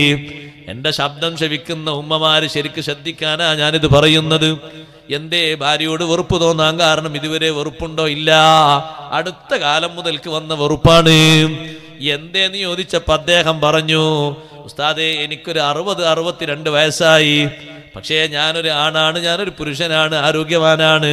എൻ്റെ ഭാര്യക്കൊരു 57-58 വയസ്സായി. ഞാൻ എൻ്റെ പായയിലേക്ക് അവരെ വിളിച്ചാൽ ഇനി നേരം വെളുക്കും എനിക്ക് കുളിക്കാനൊന്നും ആകൂല. നിങ്ങൾക്ക് വേണ്ടിയല്ലേ ഇത്രയും മക്കളെ ഞാൻ പ്രസവിച്ചത് എന്നും പറഞ്ഞ് മറ്റൊരു റൂമിൽ അവർ കിടപ്പാണ്. ഉമ്മമാരെ, എത്ര പ്രായം കൂടിയാലും മെൻസസിന്റെ സമയം കഴിഞ്ഞാലും അവസാന സമയം വരെ ഭർത്താവിന്റെ പൊരുത്തത്തിലായി അവരെ ശാപം വാങ്ങാതെ, മലക്കുകളെ ലാനത്ത് വാങ്ങാതെ, സ്വാലിഹീങ്ങളെ ലാനത്ത് വാങ്ങാതെ അവരോട് നല്ല സ്നേഹത്തിലും സമ്പർക്കത്തിലുമായി നിങ്ങളെ ശരീരത്തിന് വികാര വിചാരതയുടെ ആവശ്യം കഴിഞ്ഞിട്ടുണ്ടെങ്കിലും ഭർത്താവിന് വേണ്ടി നിന്നുകൊടുക്കൽ കടമയാണ്, സുന്നത്തല്ല, നിർബന്ധമാണ്. ആ നിർബന്ധം വീട്ടിക്കൊടുക്കാതെ ആ ഒരു മനസ്സിന്റെ വ്യതയുമായി അവരങ്ങ് മരിച്ചുപോയാൽ അല്ലാഹുവിന്റെ ലഅനത്ത് മാറൂല. ഒരു രാത്രി തന്നെ ആ കിടപ്പറയിലേക്ക് വിളിച്ചിട്ട് വരാത്ത പെണ്ണിനെ ലഅനത്തുൽ മലായികതു ഹത്താ തുസ്ബിഹാ. 60 വയസ്സായ ഉമ്മ പറയുന്നു, എനിക്ക് കുളിക്കാനൊന്നാകൂല. വികാര വിചാരങ്ങൾക്ക് 10-40 കൊല്ലം അടിമപ്പെട്ടു തന്നു. തീർന്നോ സഹോദരങ്ങളെ? എന്റെ ശരീരം മൊഴിച്ചു തന്നു. തീർന്നോ? ഇല്ലേ, തീർന്നിട്ടില്ല. അവസാന സമയം വരെ ഭർത്താവിന്റെ താല്പര്യത്തിന്, ഇംഗിതത്തിന് വഴങ്ങണം. അതേ, അത് ഹലാലായ സുന്നത്തായ രൂപത്തിലുള്ളതാണ്, ഹറാമായ രൂപത്തിലല്ലല്ലോ. കുടുംബ ജീവിതത്തിൽ ഏറ്റവും സന്തോഷത്തിനല്ലേ ഉസ്താദേ എന്റെ ഭാര്യ ഇതും പറഞ്ഞ് സ്വന്തം കിടക്കുന്നൊരു റൂമിലേക്ക്, ഡ്രസ്സ് മാറുന്ന റൂമിലേക്ക് പോയപ്പോ എന്റെ മനസ്സിൽ വല്ലാത്ത സങ്കടം വന്നു. ഒന്ന് കല്യാണം വേറൊന്ന് കഴിച്ചാലോ എന്ന് ആലോചിച്ചു പോയി. നല്ലോണം ഖത്മ് തീർക്കുന്ന, മാസത്തിലെ ആഴ്ചയിലെ സുന്നത്ത് നോമ്പൊക്കെ നോൽക്കുന്ന, അയ്യാമുൽ ബീദിലെയും അയ്യാമുസീദിലെയും നോമ്പ് നോൽക്കുന്ന, 96 നോമ്പ് നോൽക്കുന്ന നല്ല പക്വതയുള്ള ഉമ്മമാരുണ്ട്. പക്ഷേ ഒരു കാര്യം പറയട്ടെ, ഒരിക്കലും ഭർത്താവിന്റെ ഖൽബ് വാങ്ങിയിട്ട് മരിച്ചു പോകരുത്, മലക്കുകളുടെ ശാപം തട്ടിയിട്ട് മരിച്ചു പോകരുത്. നിങ്ങൾക്കൊരു പക്ഷേ വികാരമായ പരിധി അവസാനിച്ചിട്ടുണ്ടെങ്കിലും ആ ഭർത്താവിന്റെ ശരീരത്തിന് വഴങ്ങിക്കൊടുക്കണം. അത് ഏറ്റവും നല്ലൊരു കടമയാണ്, പൊരുത്തം കിട്ടാൻ കാരണമാണ്. സ്വഹാബി വനിതകളൊക്കെ ശീലം അങ്ങനെയല്ലേ? അവസാന സമയത്ത് ഭാര്യയുമായുള്ള സല്ലാപത്തിൽ കുളിക്കാൻ കാത്തുനിന്നാൽ എനിക്ക് നേരം വൈകി പോകുമോ എന്ന് കരുതിയിട്ടല്ലേ ഹൻദല റളിയല്ലാഹു അൻഹു വീട്ടിൽ നിന്ന് ഇറങ്ങി അങ്ങ് പോയത്. ആ ഹൻദല റളിയല്ലാഹു അൻഹു ഷഹീദായപ്പോ ഹൻദല റളിയല്ലാഹു അൻഹു മലക്കുകൾ കുളിപ്പിക്കുന്നു എന്ന് അഷ്റഫുൽ ഖൽഖ് സല്ലല്ലാഹു അലൈഹി വസല്ലം സഹാബത്തിനോട് പറഞ്ഞപ്പോ സഹാബത്ത് പോയി നോക്കുമ്പോ ശരീരത്തിലൂടെ വെള്ളം ഇങ്ങനെ ഒഴുകുന്നു, കുളിപ്പിക്കുന്നവരെ കാണുന്നില്ല. വീട്ടിലേക്ക് പോയി അന്വേഷിക്കുമ്പോ ഞാനുമായി ബന്ധം പുലർത്തി ഭർത്താവ് വിശ്രമത്തിലായിരുന്നു. കുളിക്കാൻ നേരം ഭർത്താൽ ഈ വന്ന വിളിക്ക് ഞാൻ വൈകിപ്പോകുമോ എന്ന് കരുതിയിട്ട് തങ്ങളോടുള്ള ഹുബ്ബ് കൊണ്ട് ഇറങ്ങി ഓടിയതാണ്. എന്റെ ഭർത്താവ് ലാസ്റ്റ് സമയം വരെ സന്തോഷത്തിലാണ്. ആ ഒരു വർത്തമാനമാണ് ഉമ്മമാരെ നമ്മളെ വിജയത്തിലേക്ക് എത്തിക്കേണ്ടത്. അവരെ ഒലബ് കൊണ്ട്, മലക്കുകളെ ലഅനത്ത് കൊണ്ട്, സ്വാലിഹീങ്ങളെ ശാപം തട്ടിയിട്ട് പിരിഞ്ഞു പോകുന്നവരാകരുത്. നിങ്ങൾക്ക് എത്ര പ്രായാധിക്യമായാലും വികാര വിചാരങ്ങൾക്ക് ഹലാലായ രൂപത്തിലേക്ക് ഭർത്താവ് വിളിക്കുമ്പോ നിങ്ങൾ വഴിപ്പെട്ട് കൊടുക്കുന്നില്ലെങ്കിൽ, ഹറാമായ രൂപത്തിൽ ആ ഭർത്താവ് സ്വയംഭോഗം നടത്തിപ്പോയാൽ, വേറെ വല്ല മാർഗവും സ്വീകരിച്ചാൽ അതിനുകൂടി ഉത്തരവാദികളാകേണ്ടി വരും. നന്നായി ആ വിഷയം ശ്രദ്ധിക്കണമെന്ന് കൂട്ടത്തിൽ ഞാനൊന്ന് ഓർമ്മപ്പെടുത്തുന്നു. അതേ, ആ ഒരു രംഗത്ത് അവരോട് കൊലപാകേണ്ടതല്ല, ദേഷ്യം പിടിക്കേണ്ടതല്ല, ഇനി അതൊക്കെ മാറേണ്ടതാണ് എന്ന് പറയേണ്ടതല്ല. ലാസ്റ്റ് സമയം വരെ അങ്ങനെയാണ്. ബീവി ആയിഷ റളിയല്ലാഹു അൻഹ പറഞ്ഞില്ലേ, എനിക്ക് അല്ലാഹു തആല തന്ന വലിയ പ്രത്യേകതകൾ ഒന്നാണ് തങ്ങൾ വഫാത്താകുന്നത് മാ ബൈന ഫഖ്ദി വ നഹരി, എന്റെ കാലിന്റെയും എന്റെ നെഞ്ചിന്റെയും ഇടയിൽ സന്തോഷപൂർവം തലവെച്ച് കിടന്നിട്ടാണ്. ലാസ്റ്റ് സമയത്തും എന്റെ ശരീരമല്ലേ തങ്ങൾക്ക് തലയണയാക്കി വെച്ചു കൊടുത്തത്. അത് അല്ലാഹു എനിക്ക് തന്നൊരു പ്രത്യേകതയാണ്. ലാസ്റ്റ് സമയത്തും എന്റെ പൊരുത്തവും എന്റെ ഭർത്താവിന്റെ പൊരുത്തവും യാതൊരു കുഴപ്പവുമില്ലാത്ത വിധത്തിലാണ് ഞങ്ങളെ ജീവിതം അവസാനിക്കുന്നത്. അവിടെയാണ് ഒരു ഉമ്മാന്റെ മാർക്ക് വീഴേണ്ടത്. അതുകൊണ്ടല്ലേ നിസ്കാരം പറഞ്ഞു ഹദീസില്, നോമ്പും പറഞ്ഞു ഹദീസില്, സക്കാത്തും പറഞ്ഞു. മൻ സ്വല്ലത്ത് ഖംസഹാ വസ്വാമത്ത് ശഹ്റഹാ വഹജ്ജത്ത് ബൈത റബ്ബിഹാ, ഈ ഫർളൊക്കെ പറഞ്ഞിട്ട് അവസാനം ഒരു കാര്യം ഹദീസിൽ പറഞ്ഞു, വഅതഅത്ത് സൗജഹാ,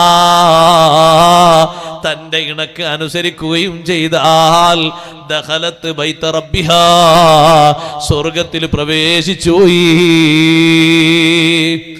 ആ ഒരു വെറുപ്പ് സ്വീകരിക്കരുത് എന്ന് സാന്ദർഭികമായി ഞാൻ ഓർമ്മപ്പെടുത്തുകയാണ്. വലാ തഖ്തുലുൻ നഫ്സല്ലതി ഹറമല്ലാഹു ഇല്ലാ ബിൽ ഹഖി, കോപം എന്ന് പറയുന്ന അവസ്ഥ മാറ്റിയിട്ട് സഹനത്തിന്റെ അവസ്ഥ സ്വീകരിക്കണം. മഹത്തുക്കളായ മഹാന്മാര് പറഞ്ഞു, പണ്ഡിതന്മാര് നമ്മെ പഠിപ്പിച്ചു.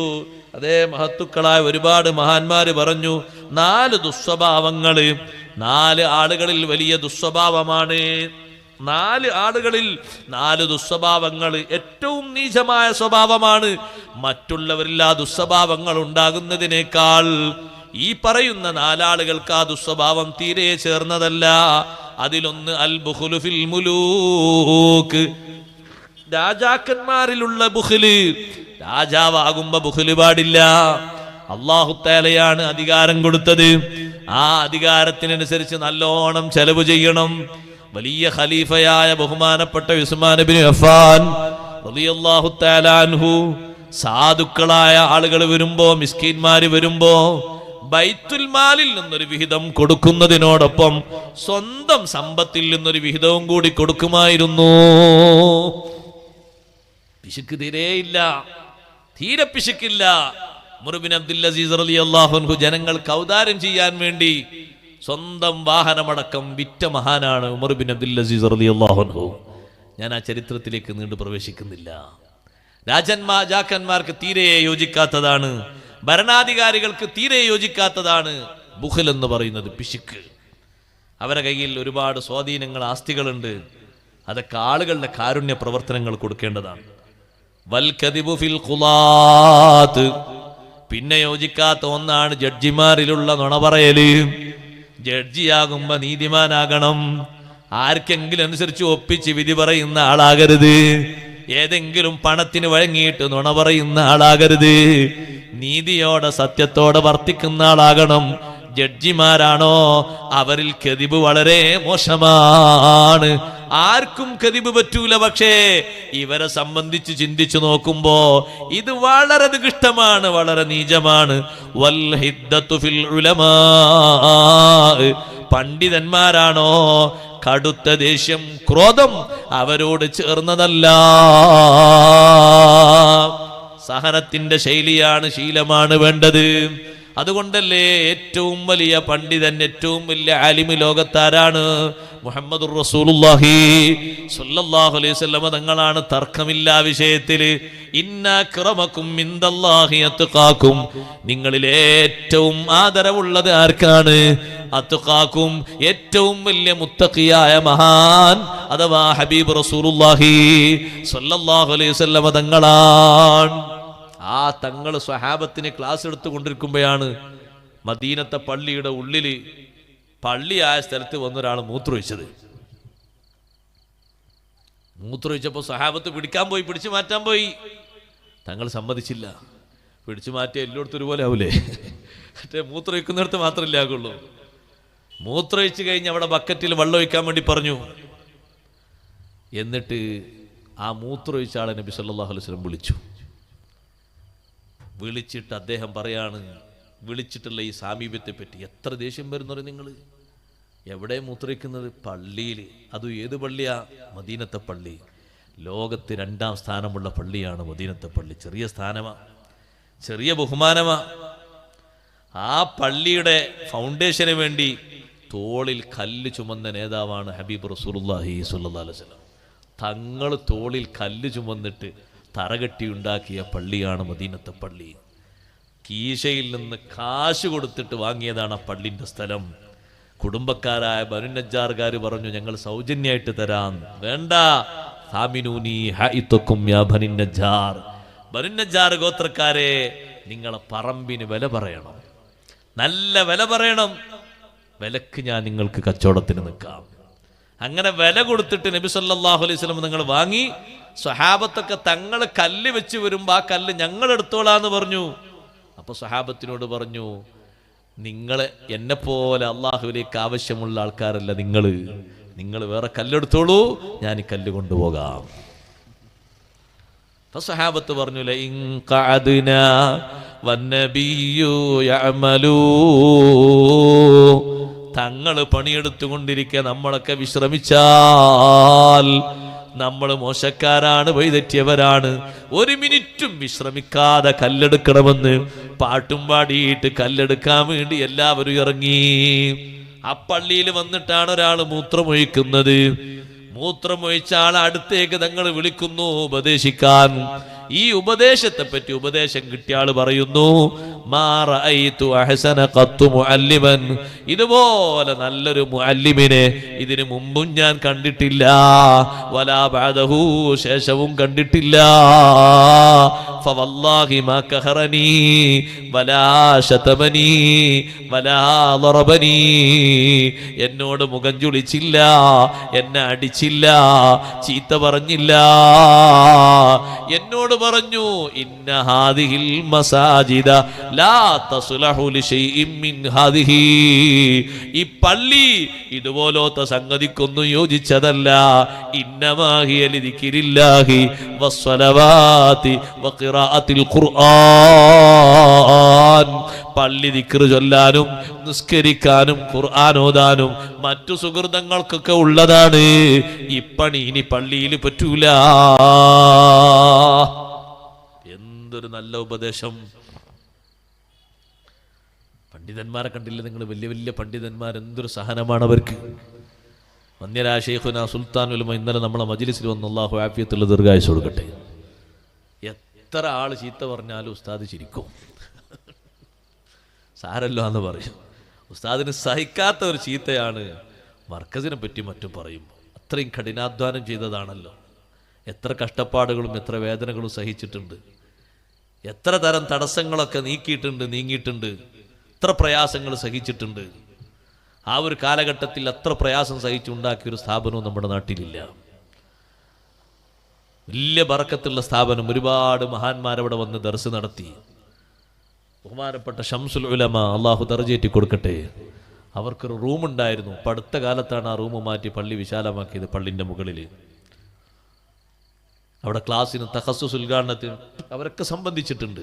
റഈസുൽ ഉലമ ബഹുമാനപ്പെട്ട കണ്ണിയത്ത് ഉസ്താദ് അവിടെ എത്തിയിട്ടുണ്ട്. ആ വിഷയത്തിന് അവരൊക്കെ നേതൃത്വം നൽകിയിട്ടുണ്ട്. ഒരുപാട് മഹാന്മാർ വന്നിട്ടുണ്ട്. അത്രയും കഷ്ടപ്പെട്ട ആ സ്ഥാപനത്തിനെതിരെ പറയുമ്പോൾ വീട് പറഞ്ഞാലൊന്നും ഉസ്താദിന് പ്രശ്നമല്ല, പറമ്പ് പറഞ്ഞാലും പ്രശ്നമല്ല, മക്കളെ പറഞ്ഞാലും പ്രശ്നമല്ല. സ്ഥാപനത്തിനെ പറയുമ്പോൾ ഒരു നോവാണ്. കാരണം അത് അത്രയും കഷ്ടപ്പാട് സഹിച്ചതാണ്, ചെറുതല്ല. അള്ളാഹു കബൂലാക്കുമാറാകട്ടെ. വേറെ ആൾ നിങ്ങളെ ചീത്ത പറയുന്നു എന്ന് പറഞ്ഞാൽ ഉസ്താദ് പ്രശ്നമല്ല, സാറിൽ ലഭിക്കോട്ടെ. ഇവിടെ ഒരു നിലക്ക് ഉസ്താദിനെ അനുകൂലിക്കാത്ത ആൾ ചിലപ്പോൾ ദുബൈയിൽ ചെല്ലുമ്പോൾ അറബിയാൾ ചോദിക്കുമ്പോൾ പറയും, ആ ഷേഖുന മൽജഉന മലാദുന എന്നൊക്കെ പറയൂ, എന്നാലേ കാശ് കിട്ടുള്ളൂ. അങ്ങനെ ആൾ കാശ് വിരിക്കുന്നുണ്ട്. ഉസ്താദ് വന്നു പറഞ്ഞാൽ ഉസ്താദൻ പിരിച്ചു പോയിക്കോട്ടെ, അയാളും കുടുംബവും സ്ഥാപനമായിട്ട് രക്ഷപ്പെട്ടോട്ടെ, നിങ്ങളൊന്നും പറയണ്ട. നമ്മളാണെങ്കിൽ എന്താ പറയുക, ഇപ്പം പിടികൂടെന്ന് പറയില്ലേ, അതവരൊരു സഹനമാണ്. അള്ളാഹു ആഫിയത്തുള്ള ദീർഘായുസ്സ് കൊടുക്കട്ടെ. ഉലമായിന് അങ്ങനെയാണല്ലോ, അവർ സ്വഭാവം അങ്ങനെയാണ്. എത്ര ഉലമാക്കളുണ്ട്, അവരാ സ്വഭാവം കൊണ്ടാണ് ദീനിൻ്റെ ഈ കരുത്ത്. അള്ളാഹു എല്ലാ ഉലമാക്കൾക്കും സാദാത്തുക്കൾക്കും ആഫിയത്തുള്ള ദീർഘായുസ്സ് നൽകുമാറാകട്ടെ. ഏത് ആളുകൾ, എന്ത് പ്രതികൂലികളായ ആളുകൾ എന്ത് പറഞ്ഞാലും ഉലമായിന് അതിനൊരു നന്മയുള്ള ഭാഷയുണ്ട്. അതോടുകൂടെ ആ പ്രതികരണങ്ങളും ആ ആരോപണങ്ങളൊക്കെ കെട്ടടങ്ങിപ്പോകും.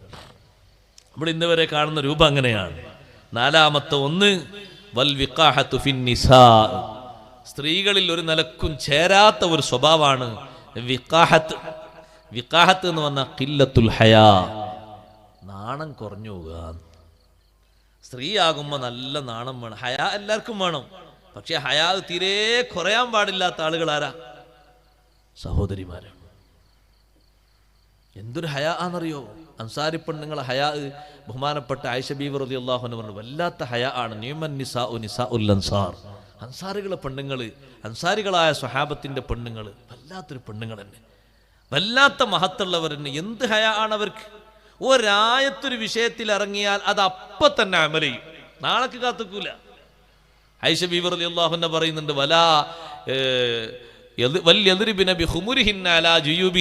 എന്നൊരായത്തിറങ്ങി ഖുർആനിൽ. മുഖമക്കനകളൊക്കെ മാറിന്റെ മേലെ തായോട്ട് താത്തിയിടണം. ചിലപ്പോൾ ചില പെണ്ണുങ്ങൾ കാണും മുഖമക്കനെ രണ്ടു കൂട്ടിട്ട് ഇങ്ങനെ ചുറ്റിക്കെട്ടുന്നത് കാണാം, താടി ഒന്നായിട്ട്. അപ്പൊ വേറെ കുറെ ഭാഗങ്ങൾ പൊന്തി നിൽക്കും, അത് തായോട്ട് താഴ്ത്തിയിടാൻ വേണ്ടത്. അവിടെ ഒന്നുകൂടി മറവ് കിട്ടാനാണ് അള്ളാഹു അങ്ങനെ പറഞ്ഞത്. ഒന്ന് മറവ് കിട്ടാൻ, ശരീരത്തിന്റെ പ്രകൃതി അങ്ങനെയാണല്ലോ, ആരും വേറെ ഏതെങ്കിലും കണ്ണോട് നോക്കാതൊക്കെ ഒരു മറവ് കിട്ടാനാണ്. നല്ല ഹയാ വേണം സഹോദരിമാർക്ക്. വാഹനങ്ങളൊക്കെ ഓടിക്കാം, പക്ഷെ ഹയാ ഇല്ലാത്ത വാഹനമൊന്നും ഓടിക്കണ്ട. നല്ല വാഹനമൊക്കെ ഓടിച്ചോട്ടെ, കുഴപ്പമൊന്നുമില്ല, അതിന് തകരാറൊന്നുമില്ല. ഹയാ ഇല്ലാത്ത രീതിയിലുള്ള വാഹനങ്ങൾ ഓടിക്കലൊന്നും വേണ്ട.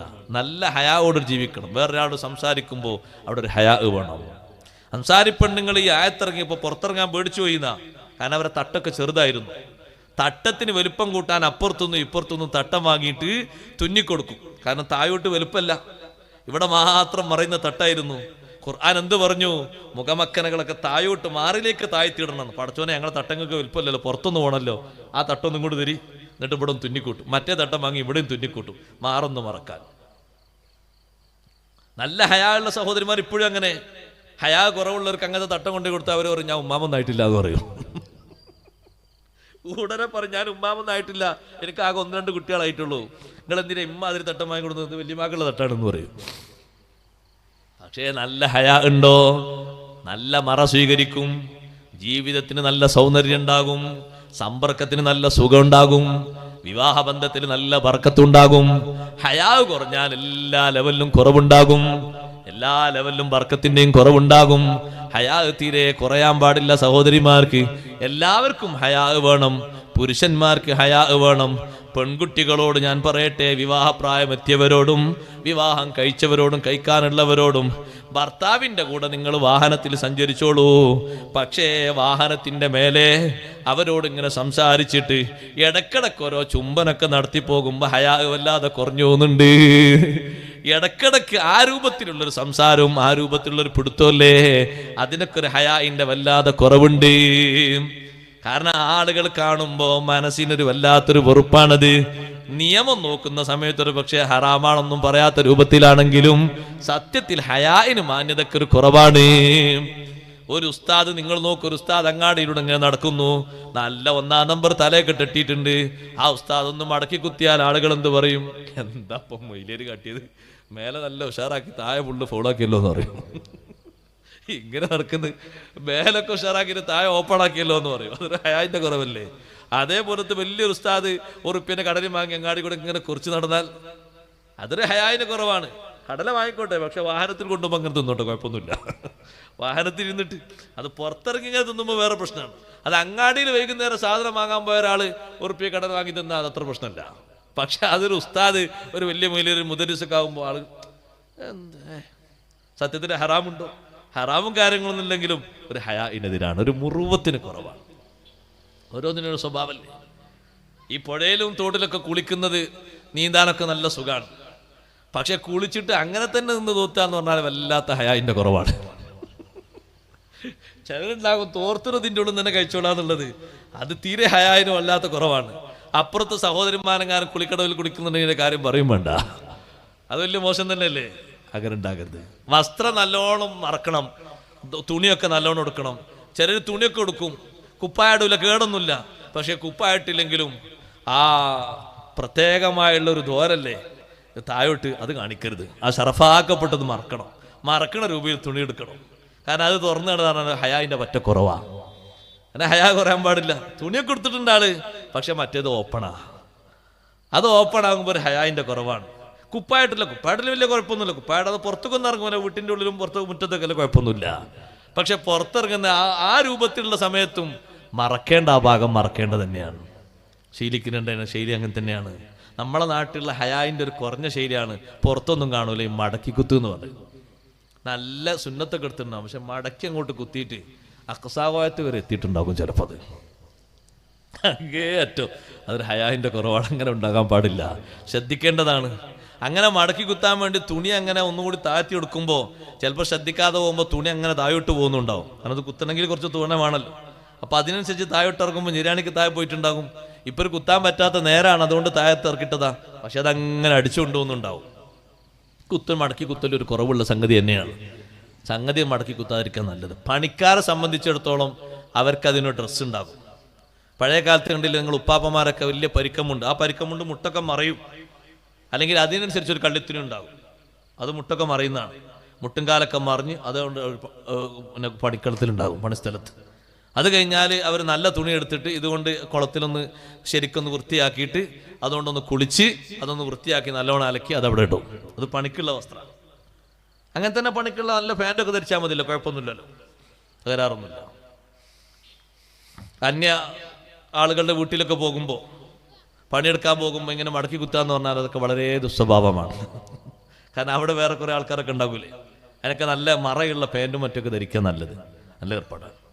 വേറൊരു ഹയാ ഇല്ലാത്തൊരു പണിയുണ്ട്, അതും കൂടി പറയട്ടെ കൂട്ടത്തിൽ, പറഞ്ഞതുകൊണ്ട്. അതെന്തിനാന്ന് അറിയുന്നത്, ഈ പ്രായപൂർത്തി എത്തിക്കഴിഞ്ഞതിന് ശേഷം ചിലതന്നെ 1-2 കുട്ടികളായവരൊക്കെ ഉണ്ട്. അവരൊക്കെ ഈ അങ്ങാടിയിലും മറ്റൊക്കെ നടക്കുന്നുണ്ട്. ഈ പഴയ കാലത്ത് നമ്മളെ നാട്ടിൽ വിഭാഗത്തിൻ്റെ യൂണിഫോമായിരുന്നത്. ആ ഒരു ട്രൗസർ സംസ്കാരം അത് വളരെ ഹയാ കുറഞ്ഞ ഏർപ്പാടാണ്. വീട്ടിൻ്റെ ഉള്ളിൽ ഒരൊറ്റ ഉമ്മയും മക്കൾക്ക് അങ്ങനെ സമ്മതം കൊടുക്കരുത്. ചെറിയ കുട്ടികളൊക്കെ ഒരു ചെറിയ പ്രായത്തിൽ ധരിക്കും.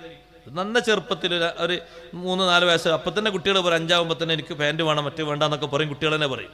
അത് കഴിഞ്ഞിട്ടും 5ാം ക്ലാസ്സിലും 10ാം ക്ലാസ്സിലൊക്കെ +2 പഠിക്കുന്ന കുട്ടികൾ അവർ വരാന്തയിലൊക്കെ ഇരിക്കുകയാണ്. ആരെങ്കിലും വരുമ്പോൾ ഒരാൾ വന്ന് നോക്കുമ്പോൾ ഈ കുട്ടീനെ കണ്ടിട്ട് ഇങ്ങോട്ടാ വന്നപ്പോൾ അസ്സലാമു അലൈക്കും, ഞാൻ പിന്നെ വരാം, തിരിച്ചു പോവാണ്. കാരണം ഈ നിക്കറിലാണ് ആ കുട്ടിയെ കാണുന്നത്.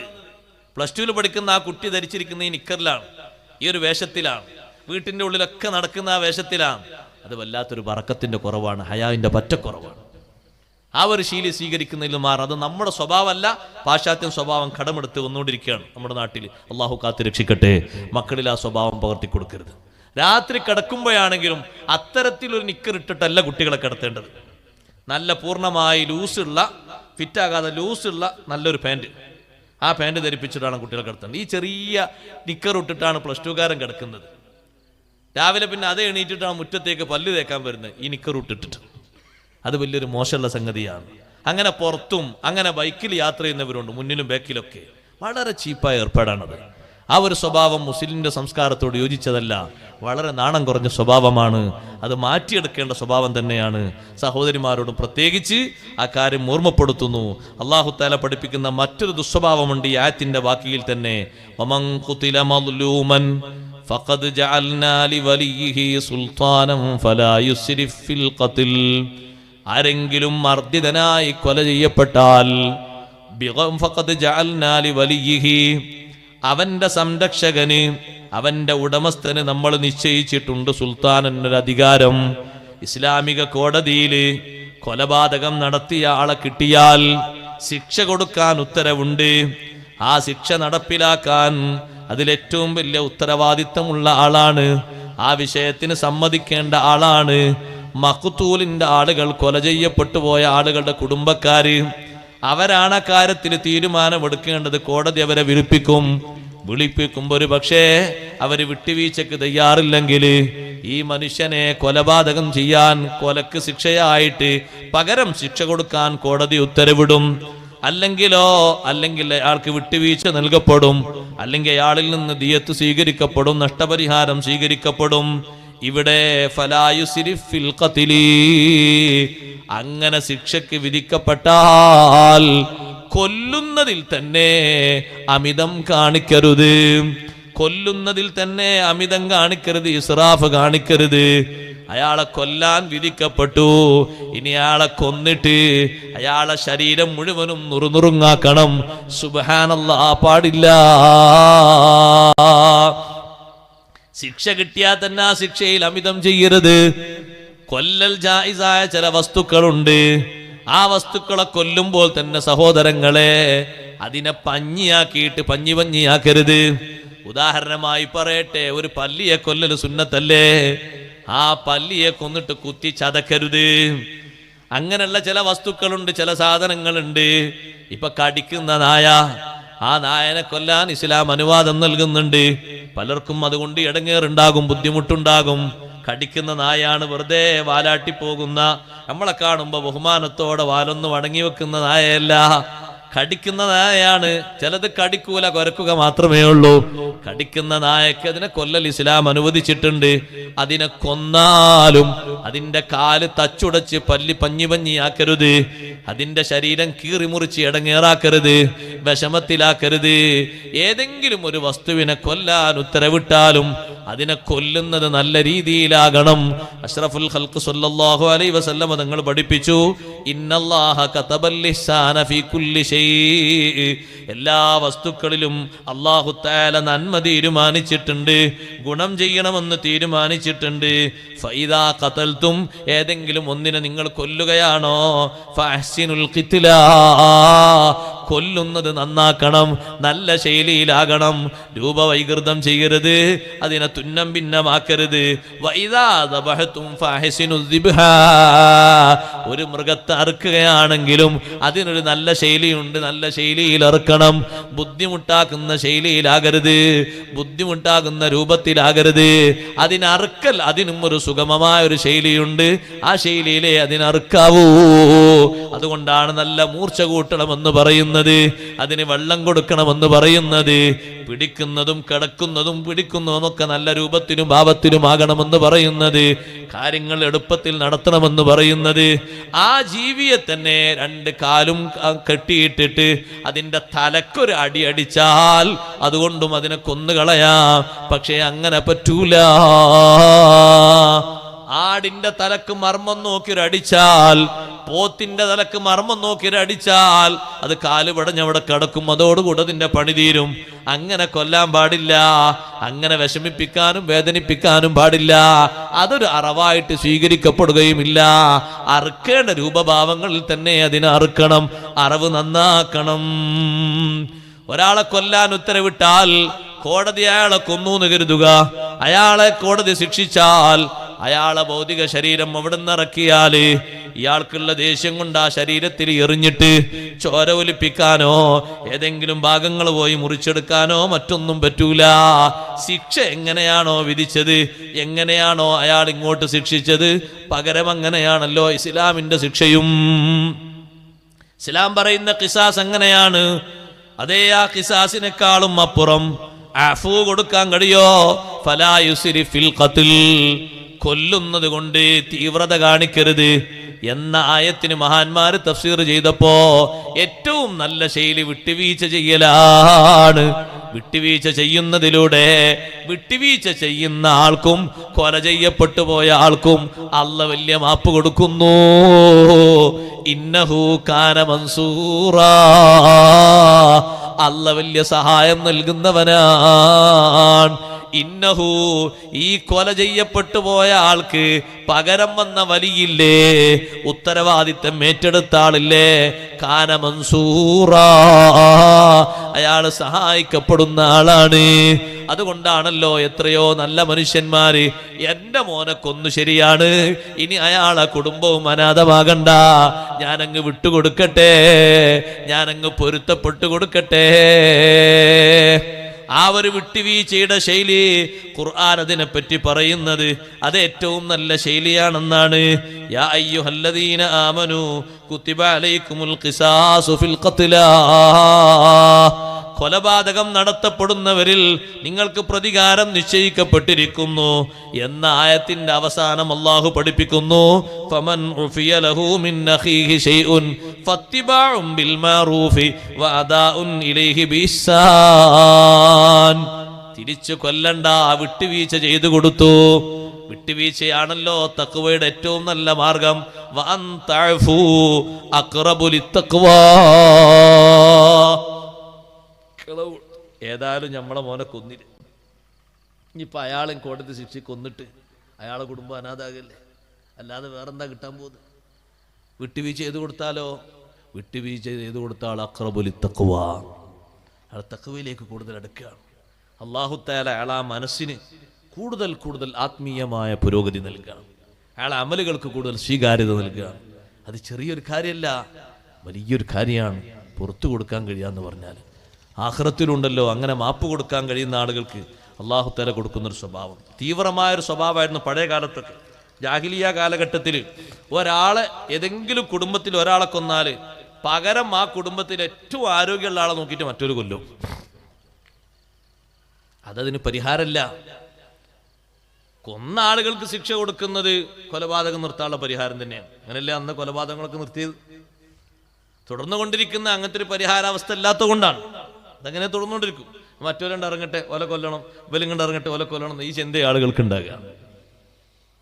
അന്നത്തെ രൂപം അങ്ങനെ ആയിരുന്നു. ഒരാളെ കൊന്നു കഴിഞ്ഞാൽ ആ കുടുംബത്തിൽ ഏറ്റവും നല്ല ഗഡ്സുള്ള ആളാരാ നോക്കിയിട്ട് അവിടെ അങ്ങോട്ട് കൊല്ലും. അതാണ് അള്ളാഹുവിടെ പറഞ്ഞ ഫലാ യുസ്രിഫ് ഫിൽ ഖത്ൽ, പകരം കൊല്ലുന്നതിൽ അമിതം കാണിക്കരുത്. ആരാണോ കാത്തില് അവനാണ് ശിക്ഷ കിട്ടേണ്ടത്. വേറൊരു നിരപരാധി ആ വിഷയത്തിൽ കൊല്ലരുത്. വേറൊരു ടീമിനുള്ള സ്വഭാവം എന്താണെന്നറിയോ? ഏതെങ്കിലും കുടുംബത്തിലെ ശ്രേഷ്ഠരായ ആളുകളെ ലക്ഷ്യം വെച്ചവർ പോയാൽ ഒരാളെ മാത്രമാക്കൂല, ഒരു കുടുംബത്തിലെ ഏകദേശം പകുതിയോളം ആളുകളെ കൊന്ന് പ്രതികാരം തീർക്കുന്നൊരു സ്വഭാവം അന്നുണ്ടായിരുന്നു. ഒരാളെ കൊന്നതിന് ഏകദേശം ഒരു 10-25 ആളുകളെ മൊത്തം കൊണ്ട് കൊല്ലുക. സുബ്ഹാനല്ലാഹ്, അത് പാടില്ല, അത് അനീതിയാണ്, അമിതമാണ്. ചെയ്യുന്നത് ശിക്ഷയാണെങ്കിലും ശിക്ഷയിലുമുണ്ടൊരു നീതി, അതിലും അമിതം പാടില്ല. ആ ഒരു കാര്യത്തിലും അമിതമാക്കാൻ പാടില്ല, ഇസ്രാഫ് പാടില്ല. നമ്മളോട് ഇവിടെയും കൽപ്പിക്കുന്നത് ഇസ്രാഫിന്റെ വിഷയമാണ്. ശിക്ഷ പകരം കൊടുക്കുന്നിടത്ത് വരെ ഇസ്രാഫ് പാടില്ല. നിന്നെ ഒരാള് അടിച്ചു, ഒരടിയാണ് അടിച്ചത്. എങ്ങോട്ടാ അടിച്ചത്? നിന്റെ മുഖത്തേക്ക് നോക്കി ഒരു അടിയടിച്ചു. ഇസ്ലാം അതിന് പകരം നിനക്ക് അവകാശം തരുന്നുണ്ട്, ജായിസായ അവസ്ഥയുണ്ട്. പകരം നീ ഒരു അടിയടിക്കാം. 2 എണ്ണം പറ്റുമോ? 2 എണ്ണം പറ്റൂല. അപ്പുറത്തും ഇപ്പുറത്തുള്ള കവളിന് കൊടുക്കാൻ പറ്റുമോ? അതും പറ്റൂല. അത് അമിതമായി പോയി. ഒരാള് നിന്നെ ചീത്ത വിളിച്ചാൽ ഖിസാസ് എന്ന നിലക്ക് ജായിസാണ്, സുന്നത്തല്ല. നീ അങ്ങോട്ട് ചീത്ത വിളിച്ചോ, പകരം അയാളെ ചീത്തക്ക് പകരം തുരുതുരാ ചീത്ത പറ്റൂല. അയാളെ നിന്നെ പറഞ്ഞ ചീത്തക്ക് പകരം അയാളെ വാപ്പാനെ പറയാൻ പറ്റൂല, ഉമ്മാനെ പറയാൻ പറ്റൂല. അതൊക്കെ അമിതമായി പോയി. അമിതമായ രൂപം സ്വീകരിക്കരുത്. പാകത്തിലേ എവിടെ പറ്റുകയുള്ളൂ.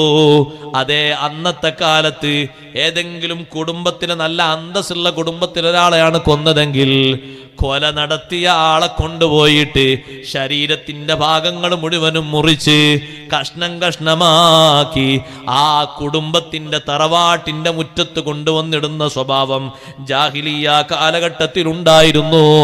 ഇതൊക്കെ നിർത്തലാക്കിയതാണ് ഈ ഒരു വാക്കിലൂടെ. ഫലാ യുസ്രിഫ് ഫിൽ ഖത്ൽ, പകരം നടത്തുന്ന കൊലപാതകത്തില് തീവ്രമായ ഒരു സ്വഭാവമോ അമിതമായ ഒരു ശൈലിയോ സ്വീകരിച്ചുകൂടാ. വിട്ടുവീഴ്ച കൊടുക്കലും പകരം നഷ്ടപരിഹാരം കൊടുക്കലും അതാണ് ഏറ്റവും നല്ലത്. മനുഷ്യന്മാരില് ഏറ്റവും വെറുപ്പുള്ള ആള് ഈമാൻ, ജനങ്ങളെ ഏറ്റവും വെറുപ്പിച്ചവര് ഈമാനുള്ള മുഅ്മിനീങ്ങളെ കൊന്നൊടുക്കിയവരാണ്. മുഅ്മിനീങ്ങളോട് വല്ലാത്ത ദേഷ്യം, ഈമാനുള്ളവരോട് വല്ലാത്ത ദേഷ്യം. എന്തിന്? അവരെ ഈമാനിന്റെ നിഷ്ഠയുടെ പേരിൽ, അവരെ കടകളഞ്ഞ ആദർശത്തിന്റെ പേരിൽ അവരെ കൊല്ലാകൊല നടത്തുന്നവരാണ് ജനങ്ങളിൽ ഏറ്റവും വെറുപ്പുള്ള ആളെന്ന് സയ്യിദുനാ റസൂലുള്ളാഹി സ്വല്ലല്ലാഹു അലൈഹി വസല്ലം തങ്ങൾ പഠിപ്പിക്കുന്നു. അതുകൊണ്ടല്ലേ കരുതിക്കൂട്ടി യാതൊരു കാരണവുമില്ലാതെ മുഅ്മിനായ മനുഷ്യനെ ബോധപൂർവം കൊന്നാൽ ഫജസാഉഹു ജഹന്നമു ഖാലിദൻ ഫിഹാ വഗളിബല്ലാഹു അലൈഹി വലഅനഹു വഅദ്ദ ലഹു അദാബൻ നദീമാ. ഒരു മുഅ്മിനിനെ ബോധപൂർവം കൊന്നാൽ അതിനുള്ള ജസാ ജഹന്നമാണ്. ഖാലിദൻ ഫിഹാ, അതിൽ കാലകാലം താമസിക്കേണ്ടി വരും. ആ കൊന്നവൻ പിന്നെയും ന്യായീകരിക്കുകയാണ്, കൊന്നത് പ്രശ്നമല്ല നാവന്റെ അടുത്ത്, എന്നോ കൊന്നുപോകേണ്ടതാണ് നാവന്റെ കാഴ്ചപ്പാട്. അബദ്ധം സംഭവിച്ചതല്ല, മുതഅമ്മിദൻ, മനഃപൂർവമാണ്, കരുതിക്കൂട്ടി പ്ലാനൊക്കെ ചെയ്തിട്ടാണ്. അവന് ജഹന്നമാണ് പകരം. വഗളിബല്ലാഹു അലൈഹി, അവന് അല്ലാഹുവിന്റെ ഗളബുണ്ട്. വലഅനഹു, അല്ലാഹുവിന്റെ ലഅനത്തുണ്ട്. വഅദ്ദ ലഹു അദാബൻ നദീമാ, വലിയ ശിക്ഷയാണ് അല്ലാഹു തആല അവന് ഒരുക്കി വെച്ചിരിക്കുന്നത്, ചെറിയ ശിക്ഷയല്ല. ദുനിയാവിലെ മൊത്തം കാര്യങ്ങൾ എടുത്തു നീക്കുന്നത്, ദുനിയാവിന്റെ മൊത്തം സമ്പൽ സമൃദ്ധി മൊത്തം എടുത്തു നീക്കുന്നത് അഹ്വനു അലല്ലാഹി മിൻ ദമി സഫകിൻ ബിഗൈരി ഹഖിൻ, ഒരു മനുഷ്യന്റെ രക്തം ചീറ്റുന്നതിനേക്കാളും നിസ്സാരമാണ്. ഈ ദുനിയാവ് എത്ര വലുപ്പണ്ട്, ഇത് മൊത്തം എടുത്തു നീക്കുക എന്നുള്ളതാണ് ഒരു മുഅ്മിനായ മനുഷ്യന്റെ രക്തം ചീറ്റുന്നതിനേക്കാളും നിസ്സാരമായ വിഷയം. അതുകൊണ്ടൊരു മുഅ്മിനായ മനുഷ്യന്റെ രക്തം ചീറ്റാൻ, പകരം കൊടുക്കാൻ ഇസ്ലാം വിധിച്ചാൽ തന്നെ തീവ്രമായൊരു സ്വഭാവവും സ്വീകരിക്കരുത്. കൂട്ടത്തിലൊരു കാര്യം കൂടി ഞാൻ പറയട്ടെ, ഏതെങ്കിലും ഒരു ഭാഗത്തുനിന്ന് പ്രതിയായിട്ട് ഒരാളെ കിട്ടിയാൽ, ഉദാഹരണമായി പറയട്ടെ, ഒരു കള്ളനെ കിട്ടിയാൽ അല്ലെങ്കിൽ അത്തരത്തിലൊരാളെ കിട്ടിയാൽ, നമ്മൾ മുഴുവനും അടിപടിക്കേണ്ടതും ഇടിപടിക്കേണ്ടതും മുഴുവൻ പ്രഹരങ്ങൾ നൽകേണ്ടതും അയാളുടെ ശരീരത്തിൽ നമുക്ക് എന്ത് അവകാശമുണ്ട്? നമ്മൾ ഓരോരുത്തർക്കും എന്ത് അവകാശമുണ്ട്? ഒരു നാട്ടിൽ അങ്ങനെ ഒരാളെ പിടിച്ച് എല്ലാവരും കൂടി അങ്ങോട്ട് തച്ചാ പിന്നെ എന്തായിരിക്കും അവസ്ഥ? അതിന് പറ്റുന്ന ആളുകളെ കയ്യിലേക്ക് ഏൽപ്പിക്കണം. അതിന് നമ്മളെ ഞാൻ എന്താ അറിയോ, അത് ഓല് സോൾവ് ആക്കി കൊടുക്കാനുള്ളതൊക്കെ ഇവിടുന്ന് കൊടുക്കാൻ നമ്മൾ അങ്ങനെ വിചാരിച്ച് ഭാവിച്ച് അങ്ങ് കൊടുത്താൽ മതി. നമുക്ക് കുറ്റമൊന്നുമില്ല. അവിടെ പോയി എത്തി നോക്കേണ്ട ആവശ്യം നമുക്കില്ലല്ലോ. അവർ ചെയ്തോളൂന്നുള്ള വിശ്വാസമല്ലേ നമുക്കുള്ളൂ. ചെയ്യുന്നുണ്ടോ ഇല്ലേ എന്ന് അന്വേഷിക്കേണ്ട ആവശ്യമില്ല, നമ്മൾ കടമേൽപ്പിച്ചില്ല. പക്ഷെ പകരം എന്ത് ചെയ്യും? ഏകദേശമൊക്കെ ഒരു 3/4 ഭാഗത്തുള്ള ജീവൻ കൊടുത്ത് പകുതിയെ കളഞ്ഞ് ഒരു 1/4 ഭാഗ ജീവിതം ബാക്കിയുണ്ടാവും. നടക്കാനൊന്നും കഴിയുന്നുണ്ടാവില്ല. എന്നിട്ട് ബാക്കിയുള്ള കൊണ്ടുപോകാൻ പറയും. അത് ക്രൂരതയാണ്, ചെയ്യാൻ പാടില്ല. നിങ്ങളെ മുന്നിൽ പലപ്പോഴും ഫിത്ന ഉണ്ടാക്കുന്ന ഒരു എലി, ആ എലിയെയാണ് മുന്നിൽ ചത്ത് കിടക്കുന്നതെങ്കിലും ആ എലിയോടുള്ള ദേഷ്യം കാരണം അതിൻ്റെ ശരീരം എങ്ങനെ അറുത്ത് ചീന്തി മറിച്ച് പൊളിച്ച് അത് പാടില്ല. അതിനെ എങ്ങോട്ടെങ്കിലും ഒന്ന് ഉപേക്ഷിക്കണം, അല്ലെങ്കിൽ ഒരു കുടി കുഴിച്ചിട്ട് നല്ലോണം ആയത്തിൽ അങ്ങോട്ട് തള്ളണം. എന്നാൽ പിന്നെ മറ്റു ദുർഗന്ധ വാസനകളോ വേറെ ഏതെങ്കിലും ദുരന്തങ്ങൾ ഇടങ്ങേറൊന്നും ഉണ്ടാകൂല. അങ്ങനെയാണ് ഇതിൻ്റെ ശൈലി.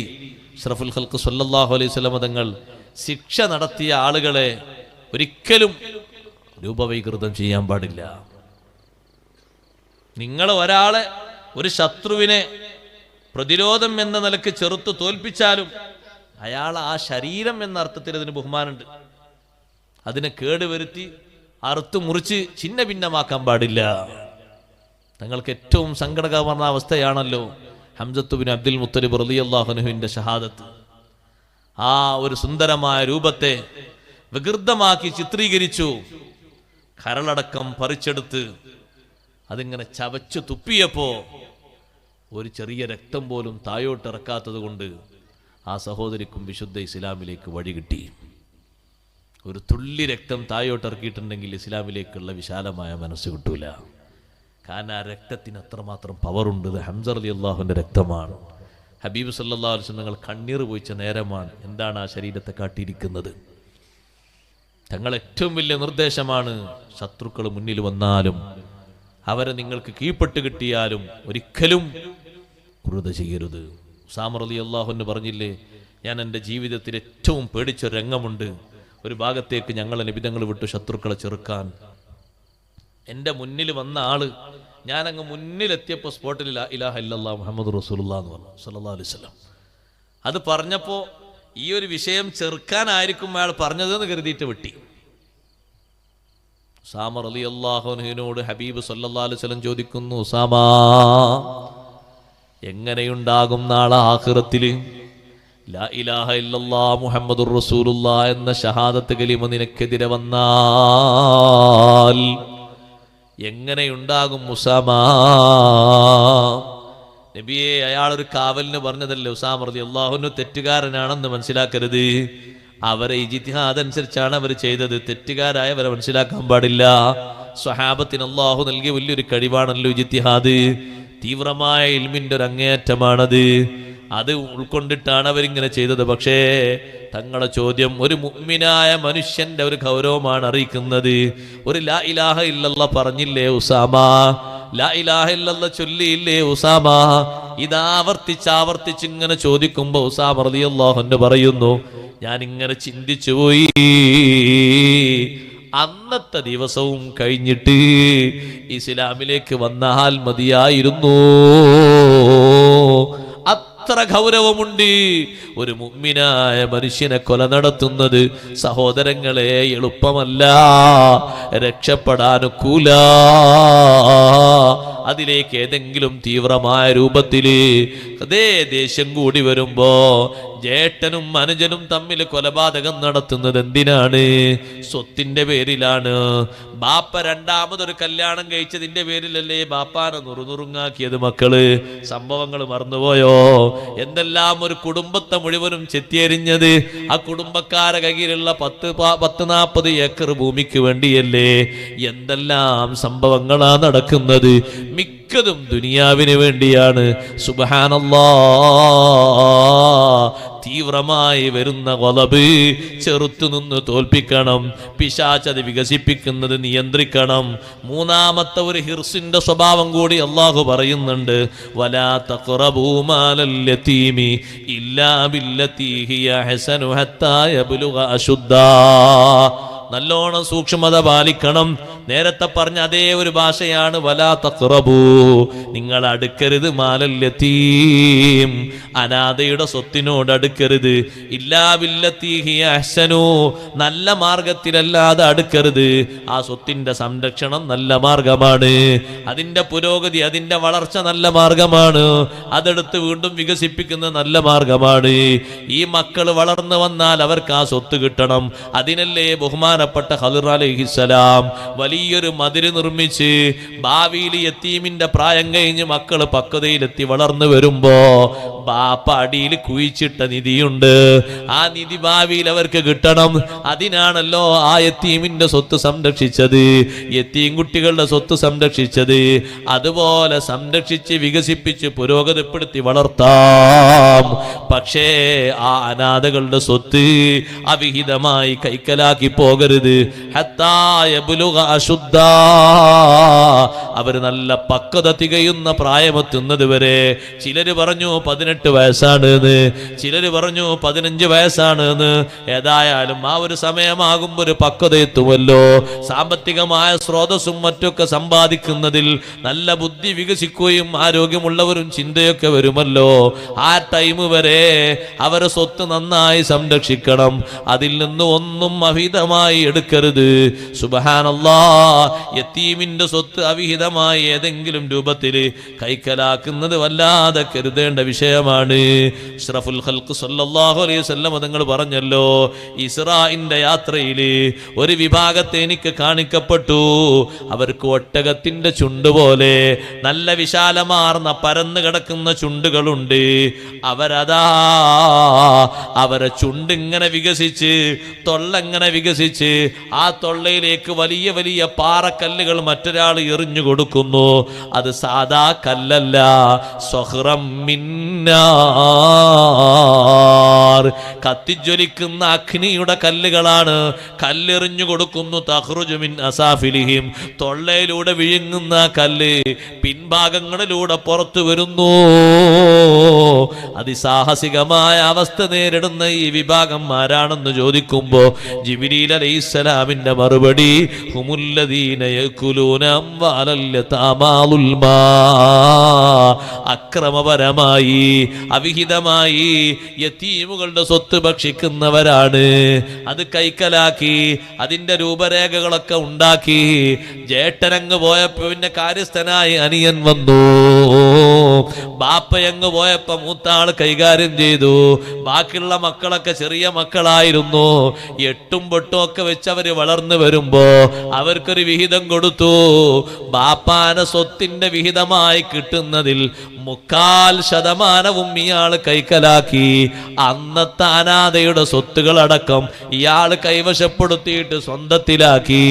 നിങ്ങൾക്ക് ബാപ്പാക്ക് വേണ്ടി ഞാൻ നോക്കിയതിനാണ് ആ സ്വത്തൊക്കെ എനിക്ക്, ഈ കാണുന്നത് മൊത്തം നിങ്ങൾ എടുത്തോളൂ. ഇതെന്ന് കൈക്കലാക്കി എന്നറിയോ? യതീമുകളായവർ നടക്കുന്ന കാലത്താണ് കൈക്കലാക്കിയത്. അവർക്ക് കൂടി അവകാശപ്പെട്ട സ്വത്താണ്. അക്രമപരമായി അവിഹിതപരമായി സ്വന്തം മേൽ വിലാസത്തിൽ എഴുതി പിടിപ്പിച്ചത്. സുബ്ഹാനല്ലാഹ്, കടുത്ത ശിക്ഷയാണതിന്. ആഖിറത്തിൽ കടുത്ത ശിക്ഷയാണ് അല്ലാഹു തആല പറഞ്ഞിരിക്കുന്നത്. അതാണ് ഇവിടെയും ശ്രദ്ധിക്കാൻ പറഞ്ഞത്. നല്ലോണം ശ്രദ്ധിച്ച് വേണം കൈകാര്യം ചെയ്യാൻ. അവരെ സ്വത്ത് വികസിപ്പിക്കാം. ഖുർആനിൽ മറ്റൊരിടത്ത് പറഞ്ഞു, നിങ്ങൾക്ക് ഭക്ഷണം കഴിക്കാനും ജീവിതത്തിനും വകുപ്പൊന്നുമില്ലെങ്കിൽ പാകത്തിന് ആവശ്യത്തിന് മാത്രം അതിൽ നിന്നെടുക്കാം, നിങ്ങളെ ചെലവ് കഴിയാനും പറ്റും. പക്ഷേ അവര് പക്വതയുള്ളവരായി എത്തിക്കഴിഞ്ഞാൽ അവരെ സ്വത്ത് അവരിലേക്ക് ഏൽപ്പിക്കണം. വകഫാ ബില്ലാഹി ഹസീബാ, ആ വിഷയത്തിൽ വിചാരണ ചെയ്യുന്നവൻ അല്ലാഹുവാൻ. അല്ലാഹു ശരിക്ക് വിചാരണ ചെയ്യും. അതുകൊണ്ടല്ലേ ഹബീബ് മുഹമ്മദുർ റസൂലുള്ളാഹി സ്വല്ലല്ലാഹു അലൈഹി വസല്ലം തങ്ങൾ ആ കാലഘട്ടത്തിൽ യതീമുകളുടെ സ്വത്ത് കൈക്കലാക്കി ആളുകളോട് പ്രതിരോധം തീർത്തു.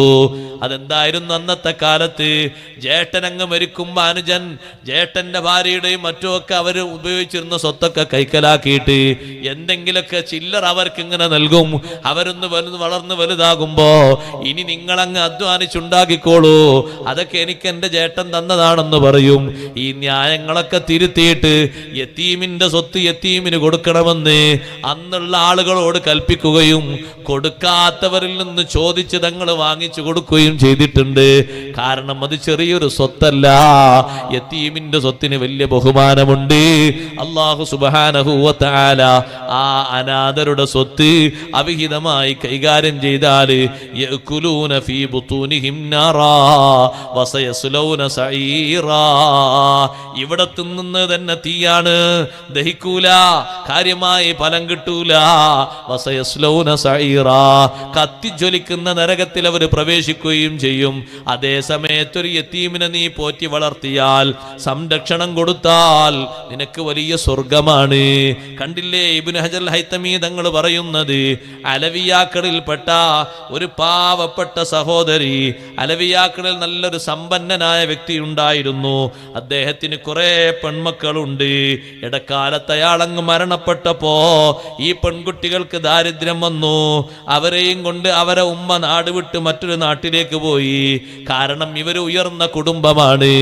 മുത്തുനബി സല്ലല്ലാഹു അലൈഹി വസല്ലം തങ്ങളുടെ കുടുംബത്തിന്റെ താവടിയാണ്, അഹ്ലു ബൈത്തിൽപ്പെട്ട ആളുകളാണ്. അവർ മറ്റൊരു നാട്ടിൽ പോയി ഒരു പള്ളി അഭയമാക്കി അവിടെ താമസിച്ചു. ഒരുമ്മയും ബാക്കിയുള്ളതൊക്കെ യതീമുകളായ പെൺകുട്ടികളുമാണ്. ആ ഉമ്മ ആ നാട് വിട്ട് ആ പള്ളി വിട്ട് പുറത്തിറങ്ങി, പള്ളിയുടെ പരിസരം വിട്ടിറങ്ങി നാട്ടിലുള്ള ആളുകളെ സമീപിച്ചു. നാട്ടിൽ വലിയൊരു മുസ്ലിം പ്രമാണിയുണ്ട്. അയാൾ അടുത്തു പോയിട്ട് ഈ വിഷയങ്ങളൊക്കെ പറഞ്ഞു. ഞങ്ങൾ മുത്തുനബി സല്ലല്ലാഹു അലൈഹി വസല്ലം ഞങ്ങളെ കുടുംബമാണ്. എൻ്റെ ഭർത്താവ് മരണപ്പെട്ടു പോയി, നല്ല സമ്പന്നനായിരുന്നു. പക്ഷേ ജീവിക്കാനുള്ള സ്വത്തൊക്കെ തീർന്നു പോയപ്പോൾ നാട് വിട്ട് ഞങ്ങൾ വന്നതാണ്. ശത്രുക്കൾ ഞങ്ങളെ കണ്ട് സന്തോഷിക്കും എന്ന പേടിയിൽ വന്നതാണ്. ദ്വാരക്കുമ്പോ നമ്മൾ ചോദിക്കാറുണ്ടല്ലോ, പറ്റേ മാനക്കേടിലായിട്ട് ശത്രുക്കൾ അത് കണ്ട് സന്തോഷിക്കുന്നൊരവസ്ഥ നീ തരല്ലേ അല്ലാ എന്നൊരു ചോദ്യം ചോദിക്കാറില്ലേ? ഞങ്ങളെ നാട്ടിലെ ശത്രുക്കൾ കണ്ട് സന്തോഷിക്കുമെന്ന് കരുതി നാട് വിട്ടു പോന്നതാണ്. ഈ മുസ്ലിം പ്രമാണി പറഞ്ഞു, നീ അങ്ങനെ ഒരു തങ്ങൾ കുടുംബത്തിൽപ്പെട്ട ആളാണെങ്കിൽ അതിന്റെ തെളിവ് കൊണ്ടുവാ. സാമ്പത്തികമായി വല്ലാതെ വിഷമിക്കുന്ന പെണ്ണിനോടാ പറഞ്ഞ് തെളിവ് കൊണ്ടുവാ. ആ പെണ്ണ് പറഞ്ഞു, അന ഗരീബത്തുൻ, ഞാനൊരു വിദേശത്തുള്ള പെണ്ണല്ലേ, മറുനാട്ടുകാരിയായ പെണ്ണല്ലേ, എനിക്ക് നിങ്ങളോട് ഈ വിഷയം പറയാനേ കഴിയുള്ളൂ, എന്നാ നിങ്ങൾ പോയിക്കോളൂ എന്ന് പറഞ്ഞു. ഒന്നും കൊടുത്തില്ല. പിന്നെ ആ നാട്ടിൽ നല്ലൊരു സമ്പന്നനായ മജൂസിയുണ്ട്. അയാൾ മുസ്ലിം അല്ല, തീനെ ആരാധിക്കുന്ന ആളാണ്. അയാളെടുത്ത് പോയിട്ട് ഈ വിഷയങ്ങളൊക്കെ പറഞ്ഞപ്പോൾ അയാൾ അംഗീകരിച്ചു. തന്റെ ഭാര്യമാരിൽ ഒരു ഭാര്യയെ വിളിച്ചിട്ട് പറഞ്ഞു, ഈ പെണ്ണിനും ഈ പെണ്ണിന്റെ മക്കൾക്കും വീട്ടിന്റെ ഒരു ഭാഗത്ത് മുറി കൊടുക്കൂ, വേണ്ട ഭക്ഷ്യവസ്തുക്കളും വസ്ത്രങ്ങളും ഒക്കെ കൊടുക്കൂ, എന്തെല്ലാം സൗകര്യം വേണോ ഒക്കെ കൊടുക്കൂ. രാത്രി അർദ്ധരാത്രി അങ്ങ് കഴിഞ്ഞപ്പോ മുസ്ലിമു അൽ ഖിയാമത്ത് നാള് സംഭവിച്ചതായി ആ മുസ്ലിം പ്രമാണി കാണുന്നു. വന്നബി സല്ലല്ലാഹു അലൈഹി വസല്ലം മഅഖൂദുൻ അലാ റഅസിഹി ലിവാഉൽ ഹംദ്, ലിവാഉൽ ഹംദ് എന്ന കൊടിയും പിടിച്ച് ഹബീബ് സല്ലല്ലാഹു അലൈഹി വസല്ലം നിൽക്കുന്നത് കാണുന്നു. വഇൻദഹു ഖസ്റുൻ നദീം, തങ്ങളെ പരിസരത്ത് വലിയൊരു കൊട്ടാരമുണ്ട്. ചോദിച്ചു, അല്ലാഹുവിന്റെ റസൂലേ, ഈ കൊട്ടാരന്മാർക്കുള്ളതാണ്? ഇതൊരു മുസ്ലിമായ മനുഷ്യനുള്ളതാണ്. ഉടനെ തന്നെ മുസ്ലിം പ്രമാണി പറഞ്ഞു, അന മുസ്ലിമുൻ മുവഹിദുൻ, ഞാൻ മുസ്ലിമാണ്, മുവഹിദാണ്. നബി സല്ലല്ലാഹു അലൈഹി വസല്ലം പറഞ്ഞു, അഖിം മിൻദിൽ ബയ്യിന, മുസ്ലിമാണോ തെളിവുങ്ങ് തരൂ. നീ ഒരു മുസ്ലിമാണെന്നതിന് തെളിവുണ്ടോ? മുവഹിദാണെന്നതിന് തെളിവുണ്ടോ? തെളിവ് കൊണ്ടുവാ. ആ വാക്ക് കേട്ടിട്ട് ആ മനുഷ്യൻ പരിഭ്രമിച്ചു. പകല് സമയത്ത് മുത്തുനബി സല്ലല്ലാഹു അലൈഹി വസല്ലം കുടുംബത്തിൽപ്പെട്ട പെണ്ണിനോട് കുടുംബ പരമ്പരയുടെ തെളിവ് ചോദിച്ചില്ലേ? ആ തെളിവിന് പകരമാണൊരു ചോദ്യം, മുസ്ലിമാണോ തെളിവ് കൊണ്ടുവാ. പരിഭ്രമിച്ചു പോയി. രാവിലെ എഴുന്നേറ്റപ്പോഴാണ് ഇങ്ങനൊരു പെണ്ണ് വന്ന് ചോദിച്ചല്ലോ, ആ പെണ്ണിനോട് ഞാൻ ഇങ്ങനെ മറുപടിയാണല്ലോ പറഞ്ഞത്. ഞെട്ടി ഉണർന്ന ആ പെണ്ണ് എവിടെയാണെന്ന് അന്വേഷിച്ചപ്പോ മജൂസിയായ പ്രമാണിയുടെ വീട്ടിലുണ്ടെന്ന് വിവരം കിട്ടി. അവിടെ എത്തി ആ പെണ്ണിനെയും കുട്ടികളെയും തിരിച്ചു ചോദിച്ചു. അവരെ തരില്ല എന്ന് മജൂസി പറഞ്ഞു. അവരെ നിനക്ക് വിട്ടു തരില്ല. 1000 ദീനാറ് തരാം, അവരെ തരുമോ? 1000 അല്ല 10,000 തന്നാലും, 10 ലക്ഷം തന്നാലും, 10 കോടി തന്നാലും, നിന്റെ മുഴുവൻ സ്വത്ത് തന്നാലും ഞാനത് തരൂല. നീ ഇന്നലെ സ്വപ്നത്തിൽ കണ്ടൊരു കൊട്ടാരമില്ലേ? മജൂസി പറയാണ്, സ്വപ്നത്തിൽ നീ ഇന്നലെ കണ്ടൊരു കൊട്ടാരമില്ലേ? അതെനിക്ക് വേണ്ടി പടക്കപ്പെട്ടതാണ്. മുസ്ലിം പ്രമാണി പറഞ്ഞു, തഫ്ഖറു അലയ്യ ബിഇസ്ലാമിക. അദ്ദേഹം ചോദിക്കാണ്, തിരിച്ച് മജൂസി ചോദിക്കാണ്, നീ ഒരു മുസ്ലിം ആയതുകൊണ്ട് എന്നോട് പവർ കാണിക്കാണോ? ഇന്നലെ രാത്രി ദർശനം എനിക്കും കിട്ടിയിട്ടുണ്ട്. ആ ഉടനെ തന്നെ ഞാനും എൻ്റെ കുടുംബം മൊത്തവും മുസ്ലിങ്ങളായിട്ടുണ്ടേ. ഈ പെണ്ണിന്റെ കൈപിടിച്ച് ഞങ്ങൾ ഷഹാദത്ത് കലിമ ചൊല്ലിയിട്ടുണ്ട്. നിന്റെ അതേ സ്വപ്നം ഞാനും കണ്ടിട്ടുണ്ട്. വഖാലലി റസൂലുള്ളാഹി സ്വല്ലല്ലാഹു അലൈഹി വസല്ലം, അല്ലാഹുവിന്റെ റസൂൽ എന്നോട് പറഞ്ഞിട്ടുണ്ട്, അൽ അലവിയ്യത്തു വ ബനാതുഹാ ഇൻദക, എൻ്റെ കുടുംബത്തിൽപ്പെട്ട ഉമ്മയും പെൺമക്കളും നിന്റെ അടുക്കലുണ്ടല്ലോ. അതേ നബിയെ, എൻ്റെ അടുക്കലുണ്ട്. അൽ ഖസ്റു ലക വലി അഹ്ലി ദാരിക, കൊട്ടാരം നിനക്കും നിന്റെ കുടുംബത്തിനുമാണ് എന്നോട് പറഞ്ഞിട്ടുണ്ട് പ്രമാണി. നീ അങ്ങ് തിരിച്ചു പോയിക്കോ. ടെൻഷനോടെ ദുഃഖം താങ്ങാൻ കഴിയാതെ മുസ്ലിം പ്രമാണി വന്ന വഴിക്ക് മടങ്ങി. ആ പാവപ്പെട്ട മക്കളെ സംരക്ഷിച്ചതുകൊണ്ട് അള്ളവർക്ക് ഹിദായത്ത് നൽകി, ദുനിയാവും ആഖിറവും വിജയിപ്പിച്ചു കൊടുത്തു. അതുകൊണ്ട് യതീമിനെ നല്ല രൂപത്തിൽ സ്നേഹിച്ച് സംരക്ഷിച്ചാൽ അള്ള സ്വർഗം തരുമെന്നുറപ്പാണ്. അല്ല നമ്മുടെ സദസ്സ് കബൂലാക്കട്ടെ. അള്ളാഹു ബഹുമാനിക്കാൻ പറഞ്ഞ സർവരെയും ബഹുമാനിക്കാനും സ്നേഹിക്കാനും അള്ളാഹു നമുക്ക് തൗഫീഖ് നൽകട്ടെ.